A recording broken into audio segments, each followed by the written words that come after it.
Yo, we back. Let's get it.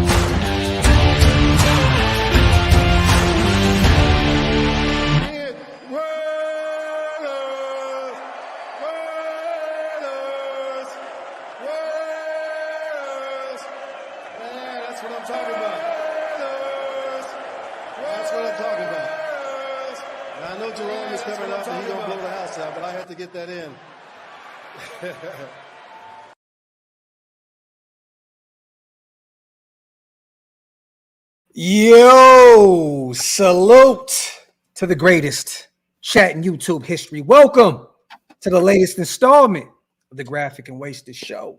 Or the Wasted and Graphk Show, whichever way you like to slice it, man. Bro, I'm not feeling too well right now. Here we go. Yeah, listen, the show's starting off to a fucking bad. I cursed in the first 2 minutes too. Everything is going in a terrible direction tonight, everybody. What is going on in Wasted World right now, man? What's wrong, man? What's wrong, big bro? What we doing? Man, my back hurt. I'm old. I'm cranky, and broke. Hey, man. Hey. Yeah, my wife spent way too much money. It's just crazy right now, man.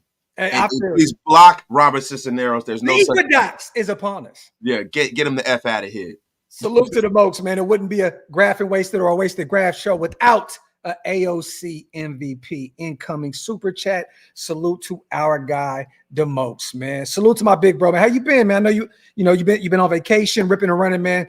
Finally came back yesterday. Took about a week and a half off. How you feeling, man? Everything all right, man? Outside of the back. Man, actually, bro, I'm feeling great, bro. I'm feeling great, and to be real with you, bro, the more I start looking at our roster, bro, because we were talking about doing the show for a couple of days. Yeah, I've just been breaking down all of the depth. Yeah, it's been a long time, bro, since I can remember where I can't just look at this roster and be like, okay, I know he's not gonna make it. He's not gonna make it. He's not gonna make it. It's a lot of people, bro, especially in the trenches that you really don't know. Yeah. It's a lot of guys, man, and that's one of the reasons why I was compelled to really want to do this show, bro, because it's something we really need to talk. I want to get the nation excited, man. And I salute to our brother Sanjit. I seen him put up a tweet the other day where he stated, this year is a little different in terms of depth. Like, we're going to allow some players to go that could be potential starters on other teams. Like, this is a different type of Raider team that AP and Tom Telesco was constructing right now. Like, there's potential cuts, you guys, that could potentially start for other teams. So, in years past, we're like, here we go. We're just kind of cutting the fat, trimming the fat. We knew they weren't going to make the roster, so on and so forth. Some of these guys may not make this roster, and they may play a pivotal part for another team moving forward. That's a fact. I mean, there are certain guys up front that are veterans. Yeah. That are going to have to go out there and earn their spot. A lot of times when we go out and we sign veterans, you kind of know that they have a role already. You know what I mean? That's one of the reasons why when you're a bad football team in years past, when we've been a bad football team, you have veterans who most likely wouldn't make it on another team come here for the distinct possibility that they're going to make the roster. Mm-hmm. That's not the case right now. Yeah, facts. That's not the case right now. Like, they're going to have to go out there and earn their lunch, and they're not coming here to collect a paycheck and kind of salt the rest of their career away. Yeah. You got the guys like Cody Whitehair.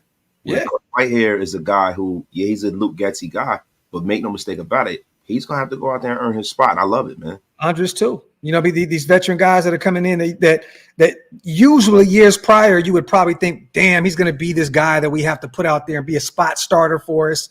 You know what I mean? Like the Alex Bars type situation. You know what I mean? Like, this is those years, man. We're doing it the right way. We're building the trenches. We're adding young talent like Powers Johnson, like DJ Glaze. You know what I mean? I love what we're doing, man. But yes, you are right. When it comes to those veterans, there's not a for sure thing these guys may make this roster. I mean, look at Michael Gallup, a guy that previously had over 1,000 yards receiving, was Pro Bowl-esque with Dallas for a few years, was their second guy until they had the Amari a 1-2 punch with what's the kid's name?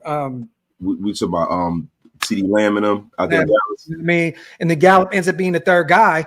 It kind of falls out of favor. Couldn't really come back from that injury, but you're right. These veterans, man, they're gonna be fighting for some spots. Before we get to it, man, salute to everybody here, man. Make sure you guys wipe them feet, pay your bar tabs, hit that subscribe button if you guys are not subscribed yet. Also, me and my brother Wasted are doing a membership run. If you can, hit the link up top on both channels. Become a member. It's the greatest way to support what we do over here. It definitely helps us keep the lights on over at Shieldmore.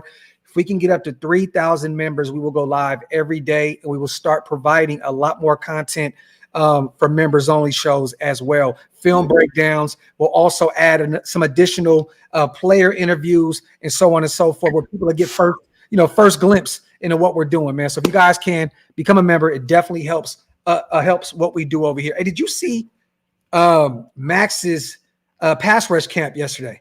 I was talking about that yesterday, man. It was. I love the fact that almost our entire defensive line showed up. Yeah. I mean, look, you got the OG John Jenkins out there. You got Malcolm Koonce, who looked phenomenal. Tyree, bro, did you see this guy? Looks like a transformer, bro. Bro, that boy looked like the Incredible Hulk after he hulks up. Bro, yes, he looks like he's kind of built like a bigger DJ Metcalf or some shit, bro. Like, bro. He doesn't look real, bro. Like, yeah. So when you see that, right, you remember when people would make any comparisons of him and Myles Garrett, and you're like, that's a lot right there. Yeah. Bro, I can see frame wise why they would say that. Now, skill wise, I listen, bro. That's a lot to put on him. You seen the reps back and forth, right? You see Maxx just look like an alien, and then Tyree come in and look very pedestrian with that rep. I know it's just practice. I know they're not going full. I mean, Maxx was, what I'm saying, but Tyree still he scares me a little bit. Wasted. Like I'm starting to think, man, that he may be moving forward, and he may be like a 3-tech. He looked like a 3-tech out there. That's how he looked. He looked like a 3-tech. Yo, look, the main problem with my meltdowns, right? And this is the reason why I don't like doing it, because the context is lost in why I'm upset. Yeah. When we drafted him, there's a reason why I was upset. Because there's a certain level of explosiveness as a pass rusher and quickness. Yeah. You need to be born with. Mm-hmm. I don't see that from him, right? And it doesn't matter how much, it's some shit that Maxx Crosby has. That's why when we drafted Maxx Crosby, I knew, and you can ask anybody, I knew Maxx Crosby was going to be what he was, because you can see it. You can see it from Malcolm Koonce. There's another guy in this league, bro, that we drafted, right? And you might not agree with me, but if he would have stayed here, Arden Key would be a problem if he would have stayed here. Arden Key has it naturally. Yeah. With Tyree Wilson, I think Tyree Wilson is going to wind up being a Justin Tuck. Okay. That's not bad. You said that for a long time. He's going to be Justin Tuck. He's going to be a guy that's played inside, outside, just based off of the sheer measurables. And I think the good thing about him is he's probably going to be the kind of guy that will be really good against the run, i.e. Kevin Carter. You remember Kevin Carter from the University of Florida for the Rams? Mm-hmm. Kevin Carter was a 10, 11 sack guy a couple of years, but if he was nothing else, he was good against the run. Yeah. So I think I don't think Tyree Wilson, based off of his frame, I think he's bust proof. I really do. But do I think that Tyree Wilson is going to be one of the 5 best pass rushers in football? That I don't know. It's a lot to ask for. It's a lot to ask for, bro. I think he's going to be a good player. I think he's going to play well for us. I don't think we're going to look back on him and regret that pick. Yeah. But if I'm being honest, picking where we picked him at, I wanted to get a slam dunk all-pro guy. Yeah. And like you said, the measurables are there, but like you even seen like the reps with Janarius Robinson. And once again, you guys, this isn't full football. They're just out there, teaching the university, UNLV, and a bunch of other guys, pass rush, at the next level. So I'm not going to get too ahead of myself, but Maxx was just going full force. I've seen Janarius Robinson looking good. Malcolm Koonce. God, bro, Malcolm is going to have a phenomenal year. The more and more I start to see him and start to see the physical, shape that he's in right now, I'm just like, throw him a bag. Like, let's just get this shit out the way.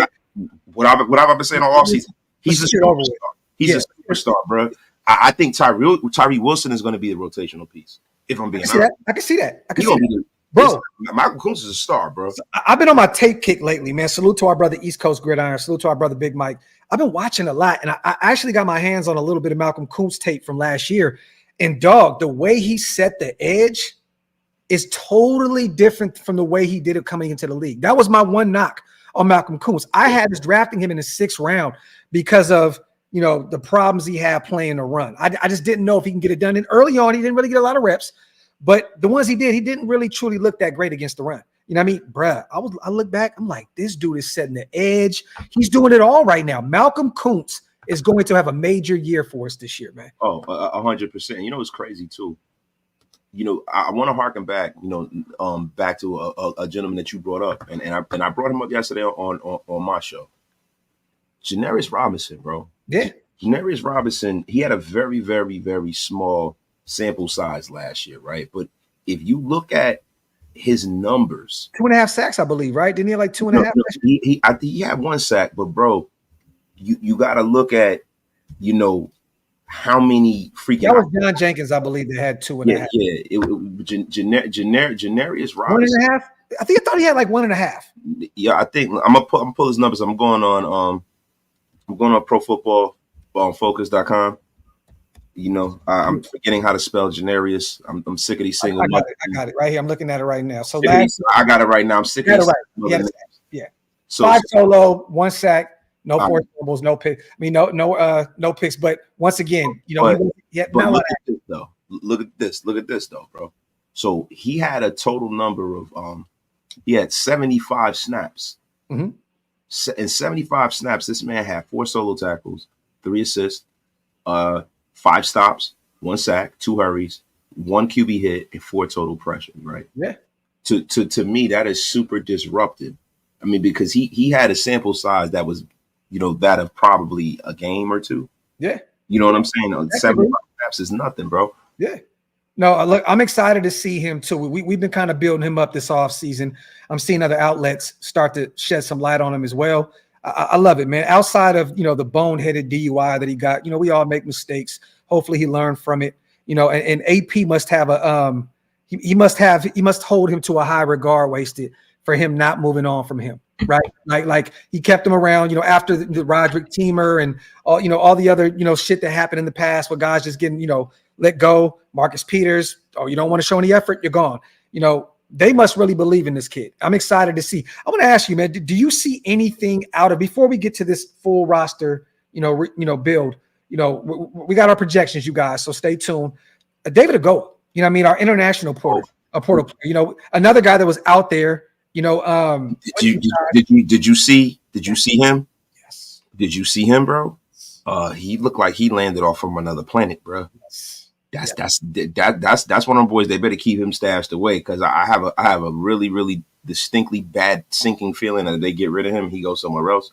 He gonna go to a bad football team. He gonna go crazy. And I'm not just saying that because he's a Raider, but he's playing one of the positions on a football field where if you have unique traits and measurables, you can like playing defensive end.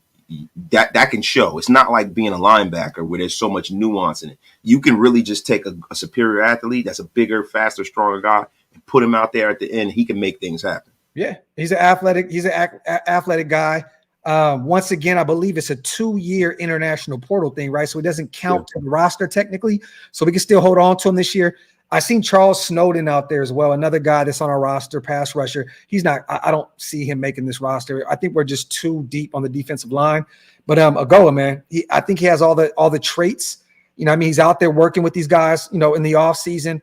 Man, it'd be great to have another sneaky pass rusher that could potentially add some value and some production, to the defensive side of the football, man. So we shall see, man. It's gonna be interesting. Go ahead. I feel fucking good to be back on the air with you, bro. Hey, man. Hey, bro. It feel good, right? Hey, man. I just felt like the show is back. There we go. It's effortless when we rock. Yeah, man, you cooking and shit, man. I'm sorry, I don't normally do this on the air, bro. I'm like cooking, bro. I said, God damn, it feel good. My brother, hey, don't break your other collarbone, man. Trying to get right, man. Salute to my opinion. Any word? No. There's no words. There's nothing with us even tied to him. You know what I mean? He's coming off of a pretty severe foot injury. He played limited fashion last year in Chicago. The production wasn't there even when he was playing. So I don't see it. And once again, you guys, we've talked about this a million times. We love Yannick's pass rush ability. You know what I mean? But he's a one-stop shop for just pass rush. There's no real, can't stop the run. He's a like it's bad. It's not even just the fact that he can't stop the run. He's a liability in the run. Yes. He's a liability. He shows no. And I'm not trying to sit up there and disrespect the guy that's played in this league at a high level, right? But if you look at how many times people ran to him and Gus Bradley's defense and ran to his side of the field and avoided Maxx Crosby, it was ridiculous. And I'm gonna be honest with you. Last year, you could see the difference of how many stops Maxx Crosby got in the run. Yeah. Because you have people on the other side who are willing to play the run more so and more apt than he is. Yeah. You know what I'm saying? Where, Maxx Crosby, what do you have, like 90 tackles last year? Man, it's insane. Yes. Yeah, but they avoided Max because they knew. You know what I'm saying? So, yeah, man, no way. I say this, my opinion. If we're going to look at another edge rusher, I would probably bet my money. I've spoken about Carl Lawson and all the other good stuff, but Emmanuel Ogbah will probably be the guy. Veteran, 30 years old. He'll be 31 in November. He's had a ton of production at the NFL level. Apparently, he's close with David Agoa, our international portal guy. Apparently, they grew up together. That's from what I heard. And then also ties to Patrick Graham, ties to Adam Butler, ties to John Jenkins. Like he's very familiar with a lot of these guys. Oh, and Wilkins as well, Christian Wilkins with the town of Miami. That Miami connection. I mean, see, Emmanuel Ogbah is a guy that is he's a guy that's really, really productive. He's not a top end guy, but he's right at the crust of that. Yeah, he'll give you 8 sacks, give you 9 sacks. He's not gonna put up double-digit sacks every year, but a guy that can add some additional pass rush, and he's not a liability against the run like a Yannick. Not at all, man. I mean, this is a guy last year, who had 11 hurries, 6 sacks, 9 stops, 2 QB hits, 19 total pressures. Now, you got to look at this in context. He didn't have a crap load of snaps. No. He did, he had about 98 defensive run snaps and 144 pass rushing snaps. Yeah. So he's the perfect guy to kind of like spell in and be that spot kind of third pass rusher, NASCAR package kind of a guy. Yeah. He's not a guy that you're going to have on the field for him to be productive. But under Graham wasted, he had 9 sacks. You know what I mean? So this is what I'm saying. Like these type of guys, the Adoree Jacksons of the world, if we decide on adding another corner, these guys have played really, really well under Patrick Graham. I'm not going to say Adoree. He's not had a phenomenal. Yeah. Adoree Jackson. I just mean he's played his best under Patrick Graham. Yeah, but we got to look at that in context, right? That was 4 or 5 years ago. You know what I'm saying? Adoree Jackson had his best year probably, if I'm not mistaken, it was like 4 years ago, right? Yes. It's like 2019, 2020. And the thing is, since then, he's been injured. I mean, a multitude of times, man. I mean, Adoree Jackson. Jr. He's missed a shit ton of football. Yes. So he's no longer what he was. No. But all I'm saying is, look, forget him. Just what Emmanuel Ogbah, he would be a great addition to this team. You know what I mean? Because, like I said, the guy also can play on the right side. He can play on the left side. He plays outside linebacker. I mean, last year he plays nose tackle for Miami. And he still had 5.5 sacks, you know what I'm saying, in 15 games. So this guy can provide versatility. And what does Patrick Graham love wasted? Versatility. That is really, if you talk about what the wasted word of the day, it's the wasted word and theme of the offseason is versatility. Like almost every person that the Raiders have brought in, from Andrews Pete, from Cody Whitehair on the offensive side of the ball, Thayer Mumford, all of these guys. If you look at Jackson Powers Johnson, he's a guy who is a center by trade, but they're going to try him out at left guard. Dylan Parham played all up and down the line. These guys are versatile everywhere. And I'm talking about the offseason. And when you talk about the defensive side of the ball, you have guys like, Maxx Crosby. Maxx Crosby is a guy that, however which way you slice it, whatever kind of defense you play, you don't have to take him off of the field at any point. Okay. You have a Nate Hobbs who yes, he specialized in the nickel. But to be honest with you, he's also kind of like a will linebacker. We have a bunch of Swiss Army knife kind of players, and it's exciting. I'm even excited, and not to take the show and careen off the cliff a little bit, I'm excited with Dylan Laube, man. Shout out to you for that's a great interview with Dylan Laube. Oh, Shout out to him. Thank Bro.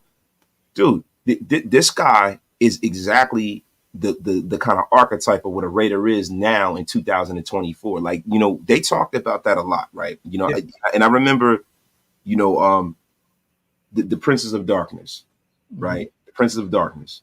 She Amy Trask, she talks about this. Mike Lombardi. Mike Lombardi is a guy that I can't stand, but when he talked about what being a Raider is, right?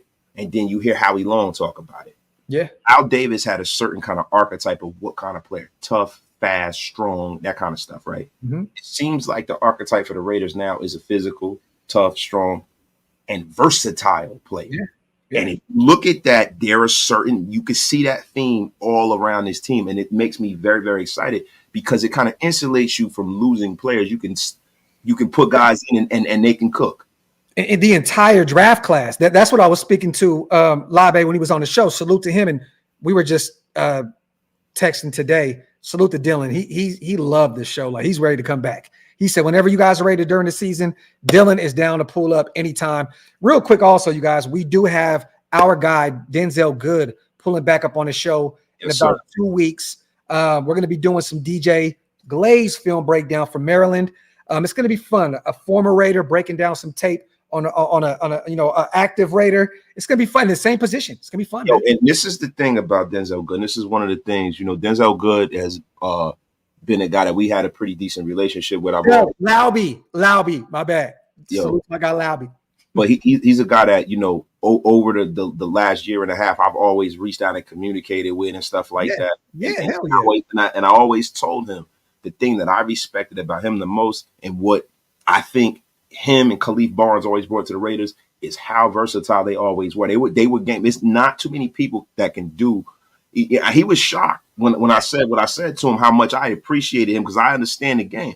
It's hard to find guys who can play on the right, the left. They could play whatever guard position. Some, you know what I'm saying? So DJ Glaze is the kind of guy that I feel like his pro comp is Denzel Good. Oh, I like that.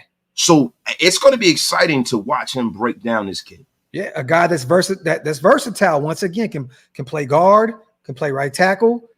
I love it, man. Salute to Frank, man, Planet Raiders Zone. Salute to Hunch. Y'all going to be at week 1 home game. Can't wait for O'Connell to spank the Chargers again. I don't think so, Hunch. To be real with you, I don't know if we're going to make it to the first game because we have a lot going on this season, and we're kind of we got some new obligations, you know what I mean, that we're going to be working on this offseason or this season. So I don't know how much we're going to be able to travel to certain things. But we probably won't be there, man. But I'm hoping that we go out there and we dominate the Chargers in week 1. Yeah, week 1 wouldn't be ideal for me because I'm going to be just coming off of a cruise. I'm not going to be, you know what I'm saying? That big boy shit, Wasted. Talk that big boy shit, man. Oh, no, that ain't no – listen. Talk that big boy shit, dog. Come on, bro. Look, man, you know, look, you get older, you got to travel, bro. You got to keep – I already know. So look at the Raiders. Yes, me and Honcho were actually texting yesterday. And we were laughing about some things. So, yes, Honcho would definitely be on the show soon. We definitely will be revamping that series. And this time, we're going to have our brother Wasted with us, too. We're going to have some fun, man. You know what I mean? I'm going to come over here and watch my Jersey brothers jump me on screen, man. It's going to be fun. Bro, it ain't like that, bro. It's all love, brother. It's going to be fun. Salute to everybody here in the building, y'all. Wipe them feet, hit them thumbs up, pay your bar tabs, hit that subscribe button if you guys are not subscribed yet. Let's get to the shits. My brother Wasted. I'm going to pitch some things, and I know you about to homer that shit out of here. All right. We're going to go off of last year's roster right now. Mind you guys, we understand it was a different regime. Okay. It was Josh McDaniels. It was his show last year, right? Big doucher. Yeah, it was his show. You know what I mean? He was the one that put this thing together. He's the one that put the roster together. We have, basically the whole defensive side of the ball as coaches, Patrick Graham, we got Rob Ryan coming back, AP is there, regardless, whatever. But there's some continuity on the defensive side of the ball. So we might be able to look at this and kind of go off of that, engage. Maybe it's the same, but this is going to look different. But we're going off of last year's final roster compared to this year. Okay. And we're going to tell you guys who we think will make this roster and then some potential practice squad additions as well. So last year, Wasted, we kept Jimmy G. We had Brian Hoyer. we had Aiden O'Connell. This year, we have Bradley, UDFA out of South Alabama. We have Aiden returning for year 2. We got Gardner Minshew, and we got Anthony Brown. Man, how many quarterbacks do we keep this year? We kept 3 last year. I mean, the funny thing is, we got to look at this in context, right? Last year is a totally different regime, right? So they had 2 quarterbacks on the roster. They knew that Jimmy Garoppolo was hurt. They knew that, they needed somebody to teach the rest of the guys. Brian Hoyer was almost like a coach. They probably should have, I kept saying last year, they should have gave him a clipboard and a headset. Boy, Hoyer. Yeah. Roster spot. Yeah. I think they're going to keep 2. And I'm going to juxtapose this, and I'm going to kind of put this to the Chargers roster. The Chargers rosters last year, I love it. Quarterbacks. They kept Justin Herbert and Easton Stick.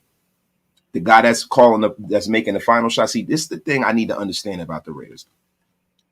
We really don't know who has final cut on all roster decisions. Mm-hmm. I'm assuming that it is Tom Telesco.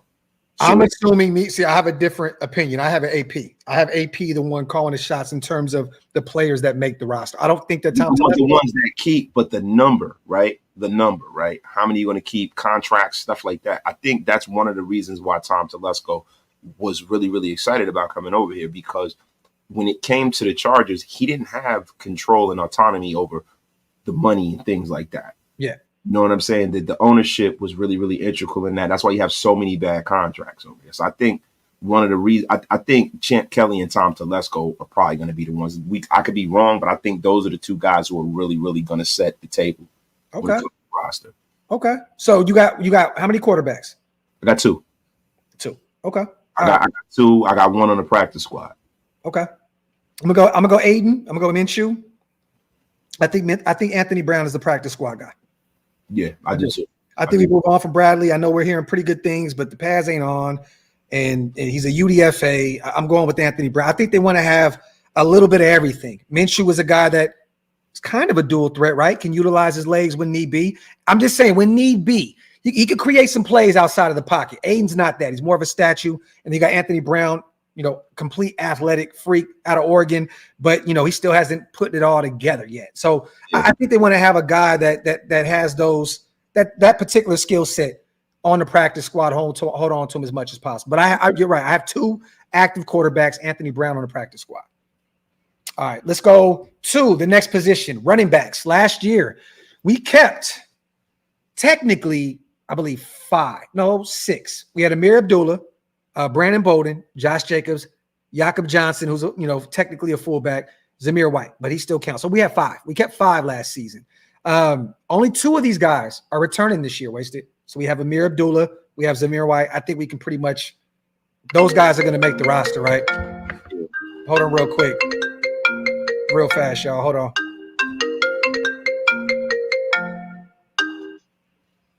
Marquette, I'm live right now, brother.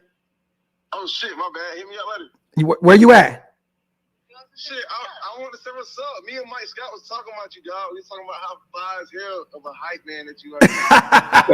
He's a hype man at the concert. That shit was lit. It was his birthday, so we went to go see him at the house. But I'm going to call you right when the live's over.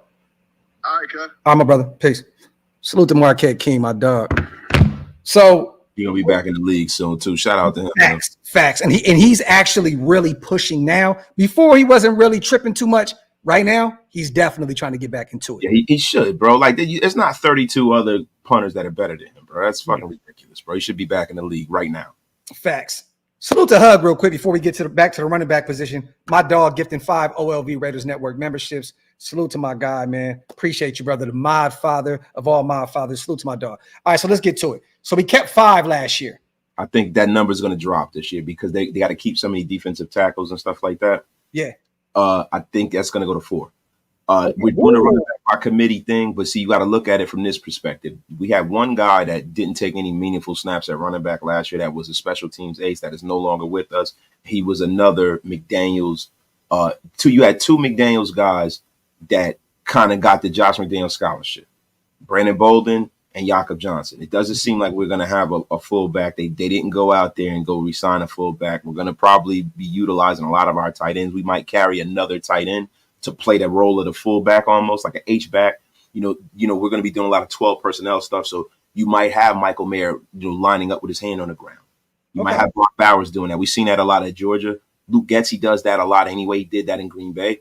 I see us keeping 4. And if you and what I'm going to do is I'm going to photo negative this thing and put it over what the Chargers did last year. The Chargers kept 4 running backs. They kept Elijah Dotson, Austin Eckler, Joshua Kelly, and Isaiah Spiller. Okay. I'm going to go with, you know what's funny, man? Usually I would disagree with you on this because Luke Getsy, you know, he likes to run the football, ground and pound. But I believe you may be right on this. We have Zamir White. He's going to be running back 1. Alexander Madison, salute to him. He's running back 2. We brought Amir Abdullah back, you know what I mean, 1 more year. He's getting up there in age, veteran, more of a special teams guy at this point, right? He'll be the Brandon Bolden of this team moving forward, but still a 3rd down back if need be. And then you got Dylan. You know what I mean? Like, I think those are the 4 guys that are actually going to make the active roster. Would I love to say Sincere McCormick could make this roster? Definitely. Would I love to see Britton Brown, 7th rounder out of UCLA, potentially crack this roster? I would love it, but I have to agree with you, man. Unless we bring a hot take, bro. I got a hot take. I don't see Amir. I think Amir Abdullah could be the guy, the odd man out, and I see this being a spot where the Raiders could scour the waiver wire and bring in another back. Okay. You know, like Mitchell or somebody like that. I can see them bringing in another guy. There's rumors that we're potentially looking at adding a fullback into the mix as well. So that may be the 5th guy, depending on, you know, there was actually a rumor that that Tom and Champ were actually waiting and Getsy were waiting on Chicago to potentially cut their fullback so Luke can bring him in and just install, you know, and instill him into his offense. So we shall see. But I agree with you. I never would say under 5, but probably 4 at this point. I think I agree with you on this one. 4 running backs. So that means that we're going to have to add another player at another position on the active roster. So let's go over this. We got the running backs. We both agreed on 4. Quarterbacks, we agreed on 2 with 1 on the practice squad. Wide receivers, last year, we kept 6. Devontae, DeAndre Carter, Jacoby Myers, Hunter Renfrow, Trey Tucker. 7, my apologies. And DJ Turner, even though DJ Turner ended up really being a special teams ace for us. This year on the roster, we have Devontae, Jacoby, Michael Gallup, Jalen Guyton, Christian Wilkerson, Alex Bachman, Jeff Foreman, Ramel Kighton. And then we also have Trey Tucker, DJ Turner, Tulu Griffin. There's a whole slew of a cast right now, right? This is even before training camp, you guys. So it's an extended version of what we have at our disposal right now. But I'm going to be real with you. Can I take the reins on this one? All right, bro. I got Devontae, clear cut 1. Jacoby, clear cut 2. Trey Tucker, clear cut wide receiver 3. I think Gallup cracks this group as well. Jalen Guyton, the guy that Tom Telesco has pretty much guided throughout his entire career, pretty much a career Charger. I think that he may make this roster, so I add him to it, and then DJ Turner. I think those are the guys that makes this roster. Yeah, the 5 guys. That seems very, very plausible. DJ Turner is a guy that you got to pencil in there. You know what I'm saying? Because he's a special team. Yeah. He's a special team demon. He's a guy, especially now with the new kickoff rules, you're going to have faster guys that can get it up and down the field and change direction. So he's a guy that's definitely going to make this roster. I have it at 5 too. Okay. So we got pretty much 5, even though I do believe that we may add an additional one somewhere. I don't know where it is. I feel like one of these guys, man, and Wasted, you may not agree with me on this, man, but I'm telling you, dog, when you go look at Tulu Griffin's tape, he's a baller, man. I think he's more of a special teams guy, but if he goes to training camp and he hits, you know, preseason and he balls out, keep an eye on Tulu Griffin, UDFA. Bro, look, man, this the same thing we did a couple of years ago. You know, what the hell was that kid's name? The kid that was from Oakland. God damn, we thought he was gonna make it too. Oh, you're talking about my kid, my guy, Keelan Doss from UC Davis. Keelan Doss, yeah. Look, man, it takes a lot to crack that roster, man. The only guy I've ever seen, man, that's made a meaningful impact from that position, bro, is Victor Cruz. Ooh. For him to make this roster, bro, he gonna have to have a game like that in preseason. Yeah, he gonna have to catch like 2-3 times. I don't see that happening, bro. We shall see. I mean, he could be a practice. He got to return a couple of kicks or something like that. Yeah, he got to do the Dante Hall or something like that. He got to do something like that. But I do believe that Guyton and Michael Gallup can be potential cuts depending on what they look at come training camp. But I do at this point have them both making the roster. Michael Gallup is the guy I see getting cut because Michael Gallup has struggled with injuries. Like I try not to take the time machine and go back 3, 4, 5 years. Yeah, I have to view this situation from where he is now. Where he is now, he is a guy who has not been able to string together anything meaningful. Yeah, you know what I'm saying as far as play. Like he's been relatively healthy in recent memory. I agree. So I think Michael Gallup is the guy that might get cut. Now it'd be great if he can go back in the time machine and rekindle that 1,000-yard Michael Gallup. Yeah. No, I agree. Salute to Niles. Raiders. Salute to you, sis. Appreciate you for donating $10 to both of our channels. We appreciate you so much. Salute to my guy, Hug, man. Bro, 16 months strong to the moon, Graphk. Let's go. Salute to my guy, my dog, the my father himself. Appreciate you, my brother. Real quick, let's get back to it. So we already went through the quarterbacks. We're keeping 2 active, 1 on the practice squad. Running backs, we both agreed on 5. Yes, we agreed on 5. Yeah, and the reason why I'm saying 5 is because I don't count a fullback as a running back. Okay. At this point, I think we both agreed on 6 wide receivers right now. I think something can change. Well, you said 5, right? Yeah. 5. I think we both agreed on that. I think, though, there's going to be some sneaky pick. It could even be through free agency. We don't know. But I just right now, I agree with you on that. Tight ends. Right now we have Zach Gentry. We have Austin. No, this is last year. I'm sorry. Right now, last year they kept Zach Gentry, Austin Hooper. We have Michael Mayer. And the GOAT Cole Fotheringham. But he was on the practice squad. Yes, he was on the reserve list. Yeah. And then Jesper Horsted and then Jesper ended up on the IR. Yeah. So Cole Fotheringham. But why do they have it looking like this? So I don't know why they have this situated like this. But technically we had 3 active tight ends, right? I believe we had 3. Was it Gentry, Hooper, and Mayer? Those are the 3 active guys. And at one point, Jesper Horsted came off the practice squad, I believe. Wait, no. You know what? Horsted was active roster. Gentry came over later on in the year. Well, we had 3. I don't know why they have it looking like this. Wait, hold the phone, Graphk Raider. It's the weirdest. Hold the effing phone. We gotta figure this out here, man. Yeah, because right now the final roster had 2 tight ends, but this is the final roster. So yes, the final roster. But I think we carried 3 though. We carried 3. Fotheringham was on the practice squad. We carried Hooper, Michael Mayer, and Jesper Horsted. Those were the 3 active tight ends on the roster last year. Yes, sir. So, what do you think this year? Because well, it's a little different this year, right? You're gonna have to carry an extra one, right? Because you have a guy that you drafted. He was your first round pick, so you know he's made it. You have your guy who was a high draft pick last year. So these 2 guys, they're in stone. Yeah. Right? The difference is that Brock Bowers is not. He's like when you used to play college football, circa 2003. You would go out there and recruit. You have your dynasty, and then there would be this player that'd be off the charts, and he'd just say athlete. Yeah, and you didn't know what you were going to do with him, right? Yeah, that's what Brock Bowers is. Brock Bowers is not just a tight end; he's essentially a slot wide receiver, and that's another reason why I don't think we're going to carry as many wide receivers. So I think because we're not carrying as many wide receivers, and Brock Bowers a lot of times in 12 personnel is going to be actually in a position that a wide receiver would be, you're going to have another tight end. So you're going to have a guy. So yeah, you're going to have 4 guys. Okay, so we're going to have Brock Bowers, Michael Mayer, Harrison Bryant, and Zach Gentry on the active roster? Most likely. Okay. I'm not mad about that. I got 3. I think we carry 3 again. I think a lot of this, like, I think the O-line is going to look a lot different this year. I think James Craig and Luke Getsy are going to add a few more bodies to that room. So I think it's going to be Brock, Michael Mayer, and Harrison Bryant. I think Gentry ends up on a practice squad or he ends up being cut all out. And I like the kid. You know, the measurables are insane and all that good stuff, but I just don't know. I mean, he's a veteran at this point. He hasn't really had a ton of production at the NFL level. I have Zach Gentry being the guy, the odd man out. And then we still have, I believe, Cole Fotheringham on the practice squad as well. So that's another guy that, you know, Max and a lot of these other guys love as well. So I got 3. I got us carrying 3.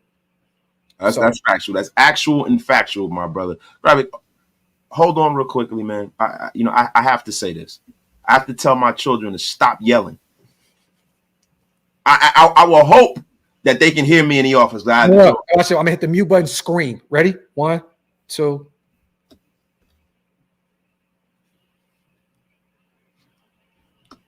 Bang. Bang zone. Wait a minute. There you have it. JJ said, would you trade Mad Max for a franchise quarterback? Mad Max is not going anywhere. No, he's a foundational guy. He's a guy who he's more than just a defensive end. He's a guy who changed this whole order. You heard what Howie Long said. He brought the Raider way back. They stop bringing that up, bro. Yeah, stop bringing that up, man. We don't have, like, to me, and I know y'all think I'm crazy, right?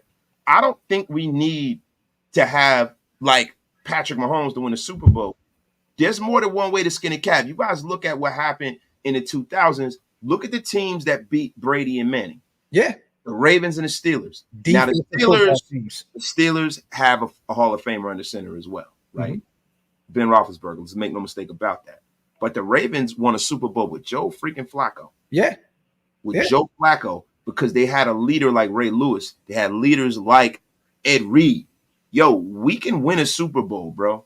We can really, and if we go out there and go get a guy that's a top 8 kind of guy, we might run. This is the thing. When Max leaves, the culture leaves. Other players are going to say, we won out. We came here. Like, you don't think Christian Wilkins came to the Raiders to play with Maxx Crosby? That's right. He's what are we doing here? Like, you know what I'm saying? There's no knock to you, JJ. Because to be real with you, that's a logical question. Would you trade him for a franchise quarterback? No.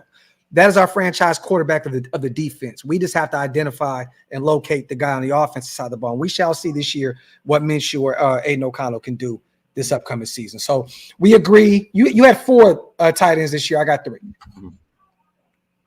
Bang zone. Okay. Sorry. So let's look at the offensive line. We're going to go last season. We kept Jermaine Illuminor, 1. Hronis Grasu, 2.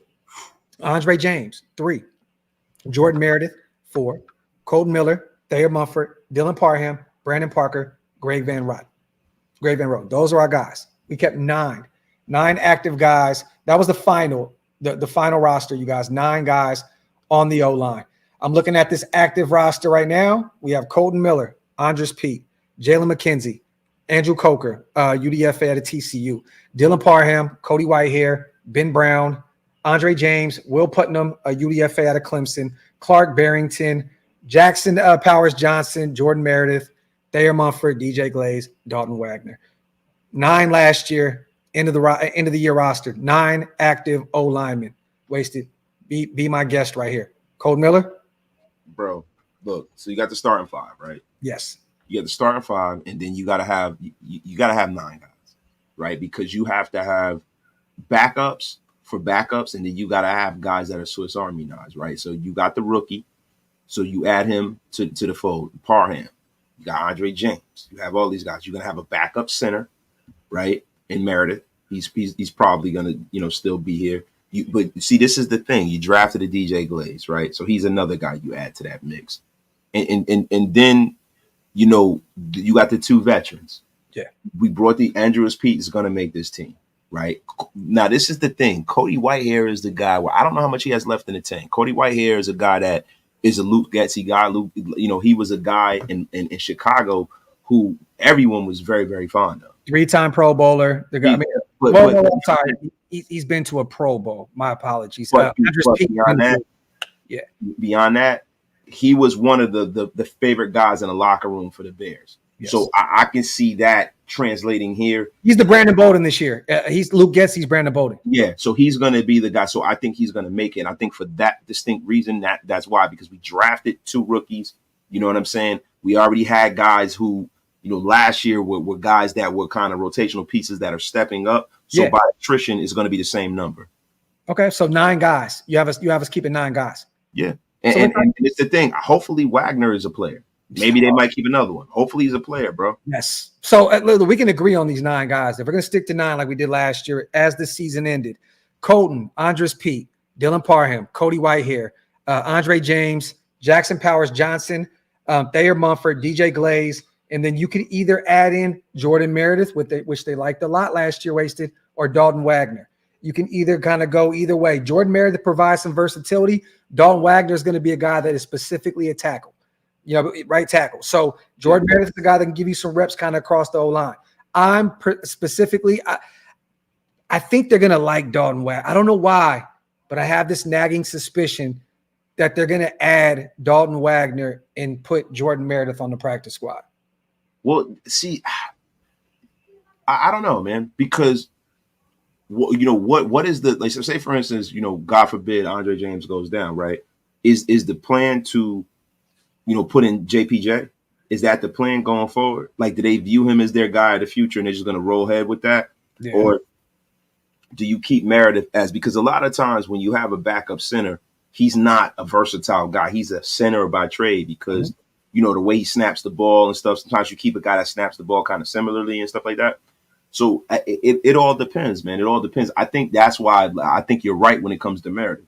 I think that JPJ makes him a little more vulnerable to making the roster because of the fact that you have a guy that, people think can be an all-pro at center. Yeah. Sitting right next to the center. He's a rookie. He's a guy that, you can kind of go ahead with that, depending on if Andre James goes down for an extended amount of time, you can kind of jumpstart that project right now.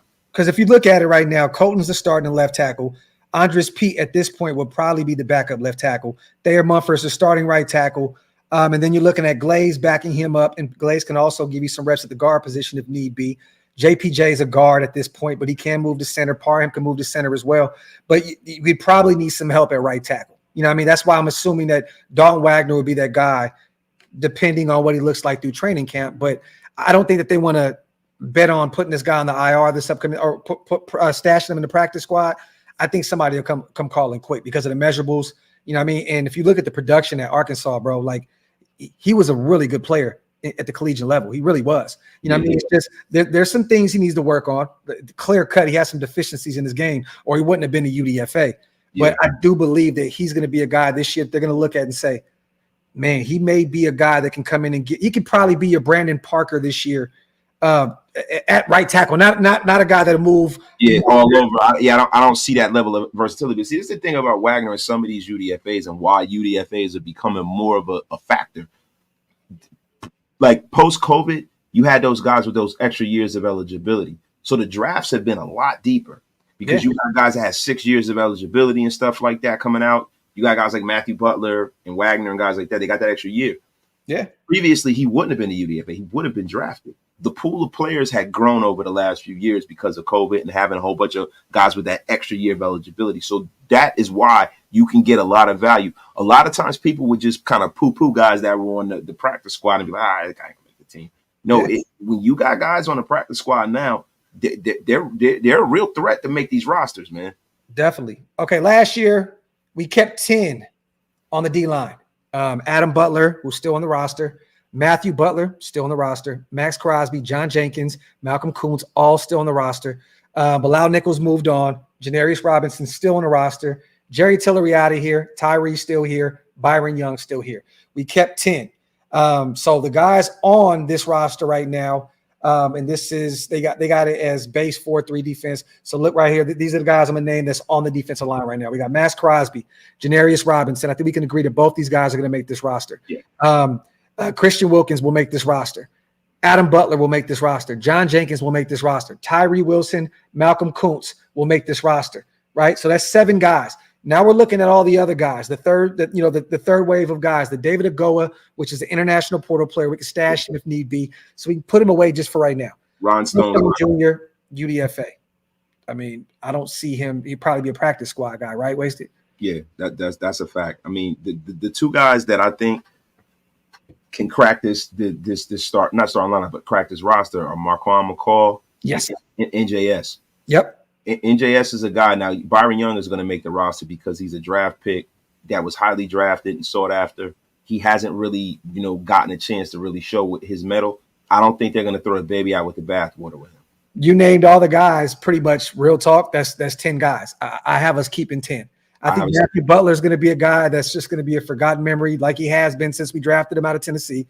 Hasn't been anything. Byron Young has been working his tail off this offseason, and hopefully that translates this year and he can make the roster. But I agree with you. Christian Wilkins, Max, Janarius, Adam Butler, Byron Young, Marquand McCall, who else? Nesta J, Tyree, John Jenkins. So is that 9?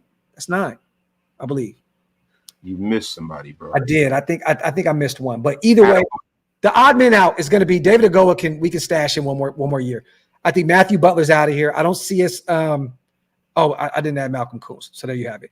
I don't see Ellerson Smith making this roster. I don't see Charles Snowden making this roster. TJ Franklin, UDFA, I don't see him making this roster. I think those guys are on the way out. Matthew Butler as well. And mind you guys, it's still very early. Okay? Ron Stone Jr. is a guy that, I've seen from him, there's a connection with his dad and everything like that. Yeah. He's a guy that I have slotted to go to the practice squad. Ron Stone Jr., I think he's going to make the practice squad. I can definitely see that. But we keep in 10. I think we do like last year. And then we have a few guys on the way out. I think Matthew Butler has been given every opportunity. He hasn't taken advantage of it. Ellerson Smith, Charles Snowden, TJ Franklin, I could see Ron Stone making the practice squad as a UDFA. I could see TJ Franklin actually cracking the practice squad as well. But I do have Marquand McCall making this roster. And Nesta Jade is an interesting situation for me because he's a guy that's going to play nose for you, right? We have a few guys already. John Jenkins and Marquand. So those two guys are in direct competition with each other, Marquand McCall and NJS. I may have Nesta Jade sneaking on a practice squad, and we may keep Ellerson Smith to add an additional edge rusher. I could be wrong. No, that's fair. That's fair. You know what I'm saying? Because, look, you have so many dual role guys on this roster. It's very hard to kind of call exactly what's going to happen because you got guys like Tyree Wilson where, he's an edge, but he can play inside. Yeah. And a lot of his development came from him playing inside because he learned how to set the edge. He learned that physicality, body positioning, hand placement, things like that.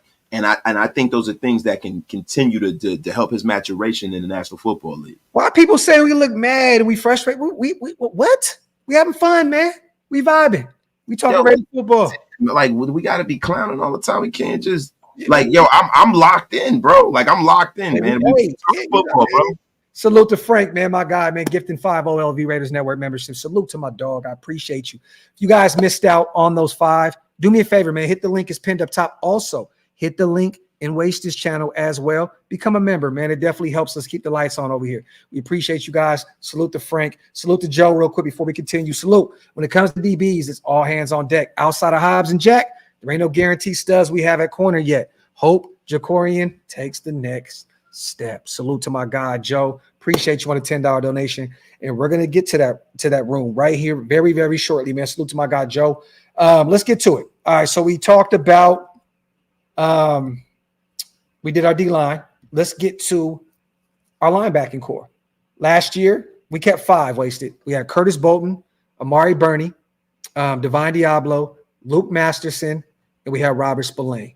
Then we also had Darian Butler and Moaga that were on the IR. Yeah. So, we had 7 guys pretty much, but we know how this goes. Moaga was on a practice squad. Yeah. Butler was on a practice squad. We had 5 active linebackers last year: Curtis Bolton, Amari Burney, Divine Diablo, Luke Masterson, Robert Spillane. That room doesn't really look too much different at this point. Yeah, I think they keep pretty much the same guys. I think you pretty much except Tommy Eichenberg. Yeah, you take Curtis Bolton out of the mix. You add Tommy Eichenberg. I think that's your linebacking core right there.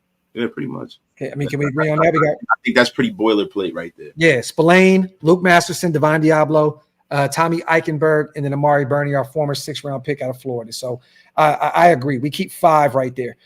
Getting back to the defensive backs, this is the room that pretty much, outside of, our quarterback, which there's a lot of question marks, right? And I understand, but it's the corner 2 position. That's a big question mark right now going into this season. Wasted last year, we had 1, 2, 3, 4, 5, 6, 7, 8, 9, 10. We had 11 defensive backs: Jacorian Bennett, Marcus Epps, Brandon Faison, Tyler Hall, Nate Hobbs, Jack Jones, Trayvon Merrick, Isaiah Palomau, Amik Robertson, Chris Smith II. So that's 10 guys that we kept last year. I'm gonna be real with you. You pretty much can take a few of these guys off, take Tyler Hall out of there, right? You take Amik Robertson out of there. I don't know what we're looking like in terms of Chris Smith and his development at this point, but Chris Smith's making it. Okay. That's. See, I think the mistake I may disagree with you, man. I like Chris Smith, but you may have to add Richardson into the mix, Trey Taylor into the mix, and Sam Webb. I think you take out a few of these guys because we know a few of these guys aren't even on the active roster anymore. You know what I'm saying? So you take out Amik. Chris Smith, I think maybe a practice squad guy in year 2, man. I think Trey Taylor's that good, bro. I do. Like, I think that they want to see him. I don't really know. Chris Smith is a former regime guy. You know what I'm saying? Like, I know Patrick Graham is still there. He's a Georgia guy, right? He's a Georgia guy, right? He's not just, I mean, he's a guy who's been very, very productive in the SEC, right? And Marcus Epps is a guy who is a table setter for this defense, right?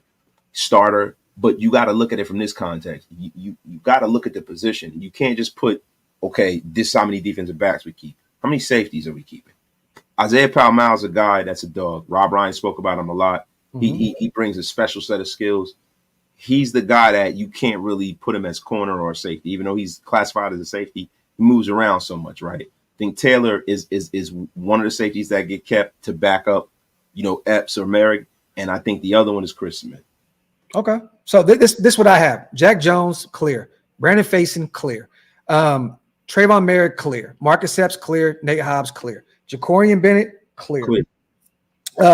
DeCamerion Richardson clear. Trey Taylor, I think clear. I'm gonna be real with you. I know he's a 7th round guy, but he's that fucking good. I think he sticks around. I think they keep Sam Webb. See, that's the guy that I think is gonna make room for Trey Taylor, Sam Webb. Okay. Well, we got Devonshire as well. Yeah. So I'm gonna go with them.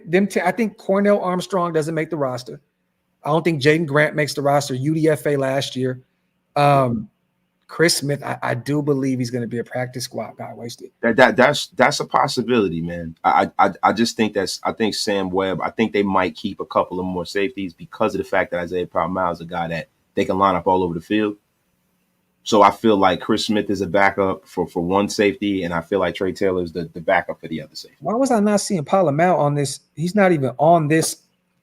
Am I not seeing it right? Oh, they got him blanked out in the third section. So why is he not there? So I agree with you. So if you're putting Powell-Miles in there, he's making the roster. So if I had to, I'd take Sam Webb out. So Jack Jones, Brandon Faison, Powell-Miles, Trayvon Merrick, Marcus Epps, Nate Hobbs, Jacorian Bennett, Richardson, Trey Taylor. Huh? Jaquan Shepard too. Jaquan Shepard is a free. He'll be a practice squad guy. I think Jaquan Shepard is going to be a freaking special teams ace. It's going to be rough for him to make this rock. I like Jaquan Shepard, man. He's a guy that at Cincinnati and Maryland, bro, that balled. I'll take Chris Smith over Devonshire. I think they put Devonshire on the practice squad. He's a ball hawk, but there's still some things that you got to kind of refine. There's a few things that he hasn't put together yet, and it takes time. You know what I mean? Yeah. I think Devonshire will be put in the practice squad. I think Phelan Sanford's not going to make this roster at all. But damn, man, that's an interesting room. You think we keep 10 like we did previously? Yeah, I think you almost have to, right? Because you don't have any proven guys. You can't just ride the lightning with some of these guys. These guys need to be developed, and they need to get snaps to develop. Yeah. Salute to Top, man. Gifting 10 Raider Nation Unlimited memberships. Salute to my guy Top Beast, man, one of the mob fathers himself. Salute to my dog. We appreciate you so much. If you guys missed out on those 10, hit the link in Wasted's chat and make sure you hit that join button, man. And salute to Rudy. Tell us why you mad, son. Rudy, what up, man? Tell us why you mad, son. The mad rapper is here. Salute to LA Crash Dog, my guy, Graphk and Wasted. That Brock Bowers. Energy today, all business, man. Salute to my guy, LA Crash Dog on a $5 holla. Salute to my dog. So, all right, we're keeping 10. Cameron Richardson, bro, is an interesting guy because he has all the measurables. 6'2", fast as hell. The only thing with him is that in college, he didn't really get his hands on the football a lot. Yeah. He didn't intercept the ball at all. And it's like that. That's the thing about him where he's a great prospect. If he can start getting his hands on the football more, he might fuck around and be a damn star. Like that's how much physical talent the guy has. And with Devonshire, he is a ball hawk.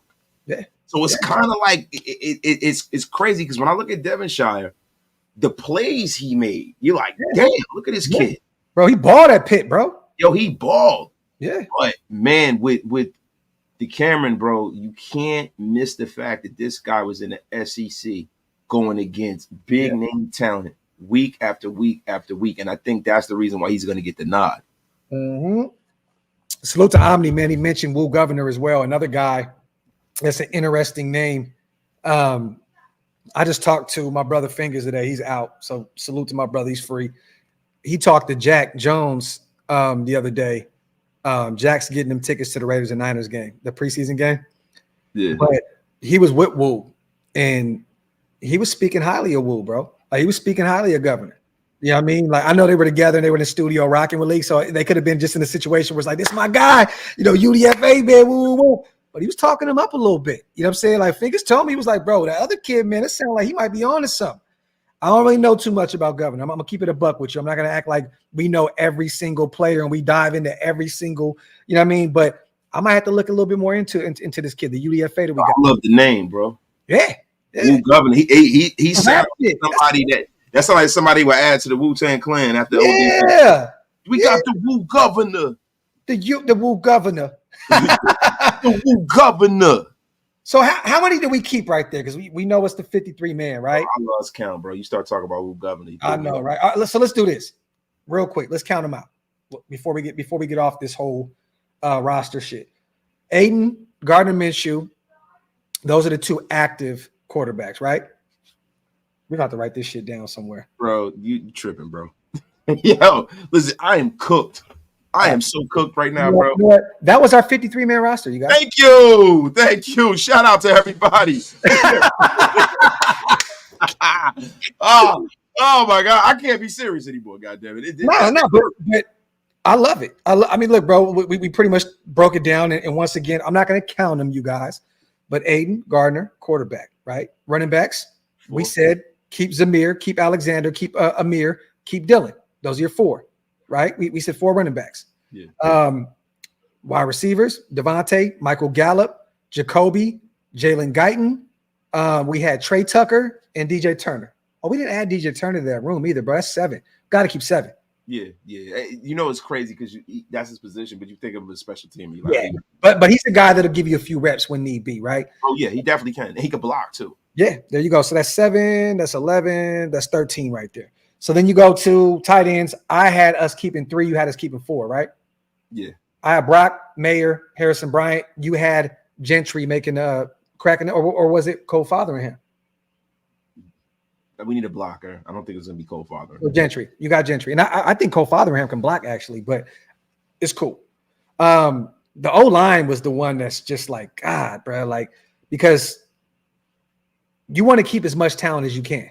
You know what I'm saying? You don't want to have it be another year where you watch the Seattle Seahawks come and poach a guy like Clinton McCurtis from. Oh my God, that hurt, bro. And now he's their starting right guard, and he's actually, they said he's looking better than Christian Haynes, the young kid out of Connecticut right now. You know what I mean? So that sucks. But Colton, Dylan, Andre James, Jackson Powers Johnson, Thayer Mumford, DJ Glaze, we have Cody Whitehair, Andres Pete, and then Dalton Wagner. Those were 9. Wagner. With Jordan Meredith potentially, because of the versatility, cracking the 53. And then the defense is pretty easy, you guys. You know what I'm saying? We have Max, Christian Wilkins, John Jenkins, Malcolm Koonce, Janarius Robinson, Adam Butler, Tyree Wilson. And then you look at, those are the 7 guys that are going to be pretty much in and out on that starting lineup, right? And then you're looking at Ellerson Smith potentially cracking that roster as well, because you can use some additional pass rush and help. I think David Agoa is going to get that international portal once again.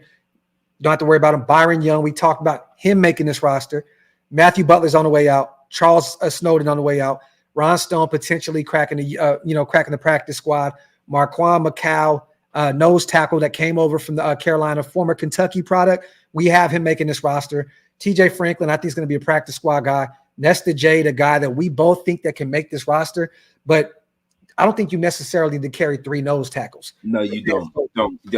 So I think Nessa J could get stashed. I think McQuan is more size-wise. He has he's a little more unique because of how big he is. You know what I'm saying? So maybe Matthew Butler necessary. There you go. But maybe Matthew Butler finds a way back onto this roster because of that. You know what I'm saying? Like, you know what I mean? You can always use some more defensive tackle help. I mean, let's not act as though, bro, we're super stacked at the defensive tackle position. Like we have Christian Wilkins, phenomenal. John Jenkins is up there in age. He looked really good for us.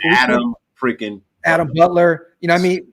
We're not technically deep at defensive tackle. And then Tyree, like I said, he was out there looking like a 3-tech. I think you're going to give him some reps at the defensive tackle position as well. But I disagree. I think we are deep. We're deep. I think that, especially the way that Patrick Graham likes to get these guys in and out and keep them fresh, I think we're pretty deep, man. Okay. And then once again, the linebacker group, pretty easy. Yeah. Devine, Spillane, Luke, Tommy Eichenberg, Amari Burney. I think that's pretty much it, with a few guys like Moaga, Darian Butler on the outside looking in. The cornerback room, safety room, we combined them. It's a little tricky. We'll go through the corners real quick one more time for those who just joined. Jack Jones, Brandon Faison is going to make this roster. Merrick's going to make this roster. Well, you know what? Fuck it. We'll just go complete. Yeah, DBs. Jack, Trayvon, Marcus Epps, Nate Hobbs are definitely making this roster. Brandon Faison, Jacorian Bennett, those are 5. Richardson, 6. The rookie 5th rounder out of Ole Miss. Or Mississippi State. My apologies, you guys. And then we're looking at a mixture of Chris Smith, Devin Shire, Sam Webb, and Cornell Armstrong. Can one of those guys crack? We kind of questioned Chris Smith. Like, can he make this roster? I think we put him on the practice squad because I think that Trey Taylor makes the active roster. And I vehemently disagree. Chris Smith is a guy I see making an impact this year as well. I would love it. We were both high on him coming out of Georgia, bro. Captain, leader of that defense. I'm not mad about that. But I do. I always lean into my SEC roots. Yeah. You got an SEC person, man, a guy that's been productive at a big program, played with the top of the top talent in the National Football League. I think that translates better. Look, I'm not against it. I'm just saying I have high expectations of Trey Taylor. Technically the best safety at the collegiate level last year in the NCAA. We got him in the 7th round. I think that he is going to be a guy that makes it. And then we got Palomar as well. You know what I mean? Yeah. He's going to be there. I'm expecting a lot out of him this year, bro. I am. Salute to Forever, man. Gifting 20 Raider Nation Unlimited Wasted Talent memberships. Salute. Wow. To you. That means a lot, Forever. Appreciate you. For those who missed out on those 20, hit the link on Wasted channel. Become a member, man. We definitely appreciate all the members, all the non-members. You know what I mean? It doesn't matter, but it definitely helps us keep the lights on, you guys. It's a dope-ass community we got, man. Yeah, no, definitely. Salute to VL Forever, man. That means a lot to us, fam. Real talk. Appreciate you. What else, man? A few other things we want to talk about before we go? Man. I mean, look, bro. I'm just to the point now, man, where, like, I just want football to happen right now. We've been flipping and bouncing, mixing all of this stuff up, bro. But at the end of the day, man, I can't wait to see real football. And it doesn't have to necessarily be a game. I'm waiting for practices. I'm waiting to see what the rookies are doing. We're going to have boots on the ground out there. Shout out to Mike Dixon. We're going to have people on the ground out there. We're going to be out there. You know what I'm saying? I just can't wait to be around the game, bro. That's one reason why I'm kind of a little somber, bro, because it's like, damn. You know what I'm saying? Like, it's like, damn, because it's like, it's always a part of the offseason. You look at, the draft, this, that. Now we gotta really, really wait, man. And I'm just, man, I'm. We're almost there, though. Yeah, we almost did. You got us arguing about basketball. I know. This guy been arguing about basketball, bro. It's unbelievable, man. It's funny, man. I'm a Kings fan, so I can't really argue about shit. I kind of just throw my hat in the ring and just hope that I can get a few things right, and then I just kind of move and then I stir shit up. You know what I'm saying? Yeah. You know what I mean? But, hey, man, free agency start. We're not going to get into that. You know what I mean? But it started today, so there's some moving and shaking going on. Salute to the chat. Yes, LT, we are doing July 11th, 9 Eastern, 6 o'clock p.m. Pacific time. We will be live breaking down tape with our brother Denzel Good, talking about DJ Glaze's film out of Maryland. Salute to LV Maximus, our brother as well in the building. My dog, man. Appreciate you, brother. But, yes, we will be doing that live. And also, we will be doing the film breakdown this week, coming up Friday on Trey Taylor. And we're locking in the time and date, me and Wasted, to have Trey Taylor on with us as well to talk to the young rook, talk to the young pup about being a Raider and the whole draft process and all that good stuff too. So stay tuned for that, you guys. Definitely. Yeah, man, I'm gonna be honest with you, bro. Like when you see how much talent we have, bro. I'm trying not to get overly excited, but damn, it's hard not to, bro. It really is, man. This season is going to be fun, man. This season is going to be fun, man. I hope I don't have a whole lot of get off my lawn moments this year, like meltdowns and stuff like that, bro. I hope this is a year, man, we take the next step and really move this organization forward. Because look, man, I think if any fan base has been patiently waiting and deserving this, it's us, man. Why not us, man? Yeah. Why not us, man? The money, the money that's floating around the organization, Mark Davis is doing everything he can. It's just a beautiful thing, man. It's a beautiful thing. And, when you look in the media, it's been nasty work the last few weeks. When the news cycle gets bad, the first thing they do is just try to write a negative story about the Raiders, and we're not having it, bro. We're not owning none of that negativity, bro. Like, when they were talking about yesterday the National Football League and the class action suit that they have against the National Football League, this is a national article, not a Raider-centric article. They said this is going to affect the Raiders big time. I'm like, why just us? We're not the only team. Like, if the NFL got to pay something, that's 32 other teams that got to pay this shit too. They just going to affect us. What the F y'all talking about? No, this facts. Hey, real quick, I want to bring this up as well because I don't know if you guys got an opportunity to see this. It's kind of been going around social media today. Travis Kelce, he joined Tyler Lewan and Will Compton, busting with the boys. Salute to those guys out there doing stuff. Did you get a chance to see some of the stuff that he said about that Christmas Day? Yeah, man. I loved it, man. I loved it. So for the nation who didn't get an opportunity to check this out yet, it definitely lit a fire under all those guys' asses on their run to winning a Super Bowl. I quote, "We got our asses beat by the fucking Raiders on Christmas. Fucking ruined Christmas, motherfuckers." Kelce told podcast host Taylor Lewan and Will Compton. Antonio Pierce, he had those dudes ready to brawl out there on the field. 100%, man. And I love that shit. I was like, man, if we play with that kind of edge or that kind of toughness, that kind of don't fuck with us mentality, we won't be stopped. And it just kind of ended up like that. But that Raiders game was definitely a turning point. You'd love to see that. Yeah, you got to take an ass whipping and give an ass whipping sometime. Bro, and thank you forever. That means a lot, man. So much. My dog out here gifting both of us. We appreciate you, brother. That means a lot. Yo, but hearing a first ballot Hall of Famer, you know what I mean? Probably the best tight end in the league forever for the past decade. Speak that highly about. Whoa. His name is not Rob Gronkowski. Relax. I mean, one of the guys, bro. Come on, man. This is Travis. Relax, bro.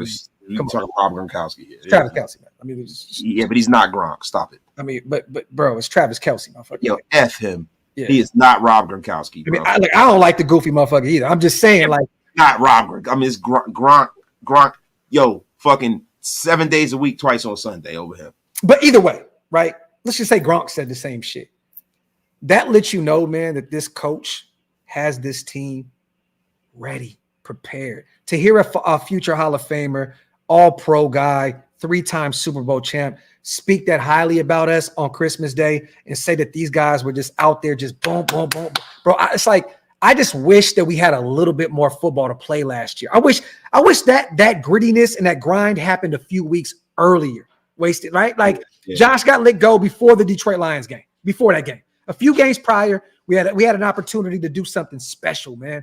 You know what I mean? And I hated that we beat them, then we go on to lose the Colts game, which was nasty. It was too close. We beat the Broncos. Viking game, bro, was the one that really sits in my craw. That bro, you pitch damn near shutout and you get shut out. That one is the problem for me, man. It's just, look, man, when you look at Travis Kelce, bro, and you look at the Chiefs, these are guys who have owned us, and it feels good for us to take some of that back. But then they went and put their ashes out on our head and won a Super Bowl in our stadium. We need to exercise the demons. We got to beat their ass this year. I'm sorry, man. We got to make this back into the rivalry it used to be.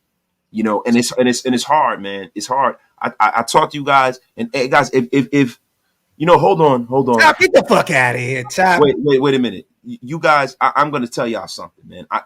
You're going to have to gather around the fire, everybody. Gather around the fire.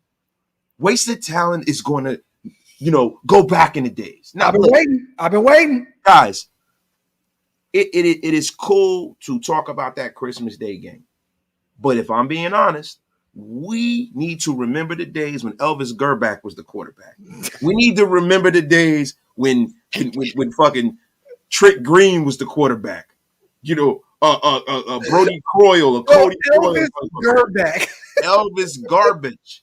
So no, Elvis Graphk was an okay quarterback. But I'm just saying, we need to go back to them days because let me tell y'all something. It is impossible, damn near, to win your division when you got a Hall of Famer in your division. Yes. And this is what we're looking at now. Yeah. What we are right now, we're in the position that the Jets were in all those years with Brady. We're in the position that the Jets were in those years with Jim Kelly and Dan Marino. Yeah. We're in the position that the Titans and all those teams were in, trying to overcome Peyton Manning. This is the NFC West trying to overcome Joe Montana and Steve Young. This is the position we're in. And really, it's probably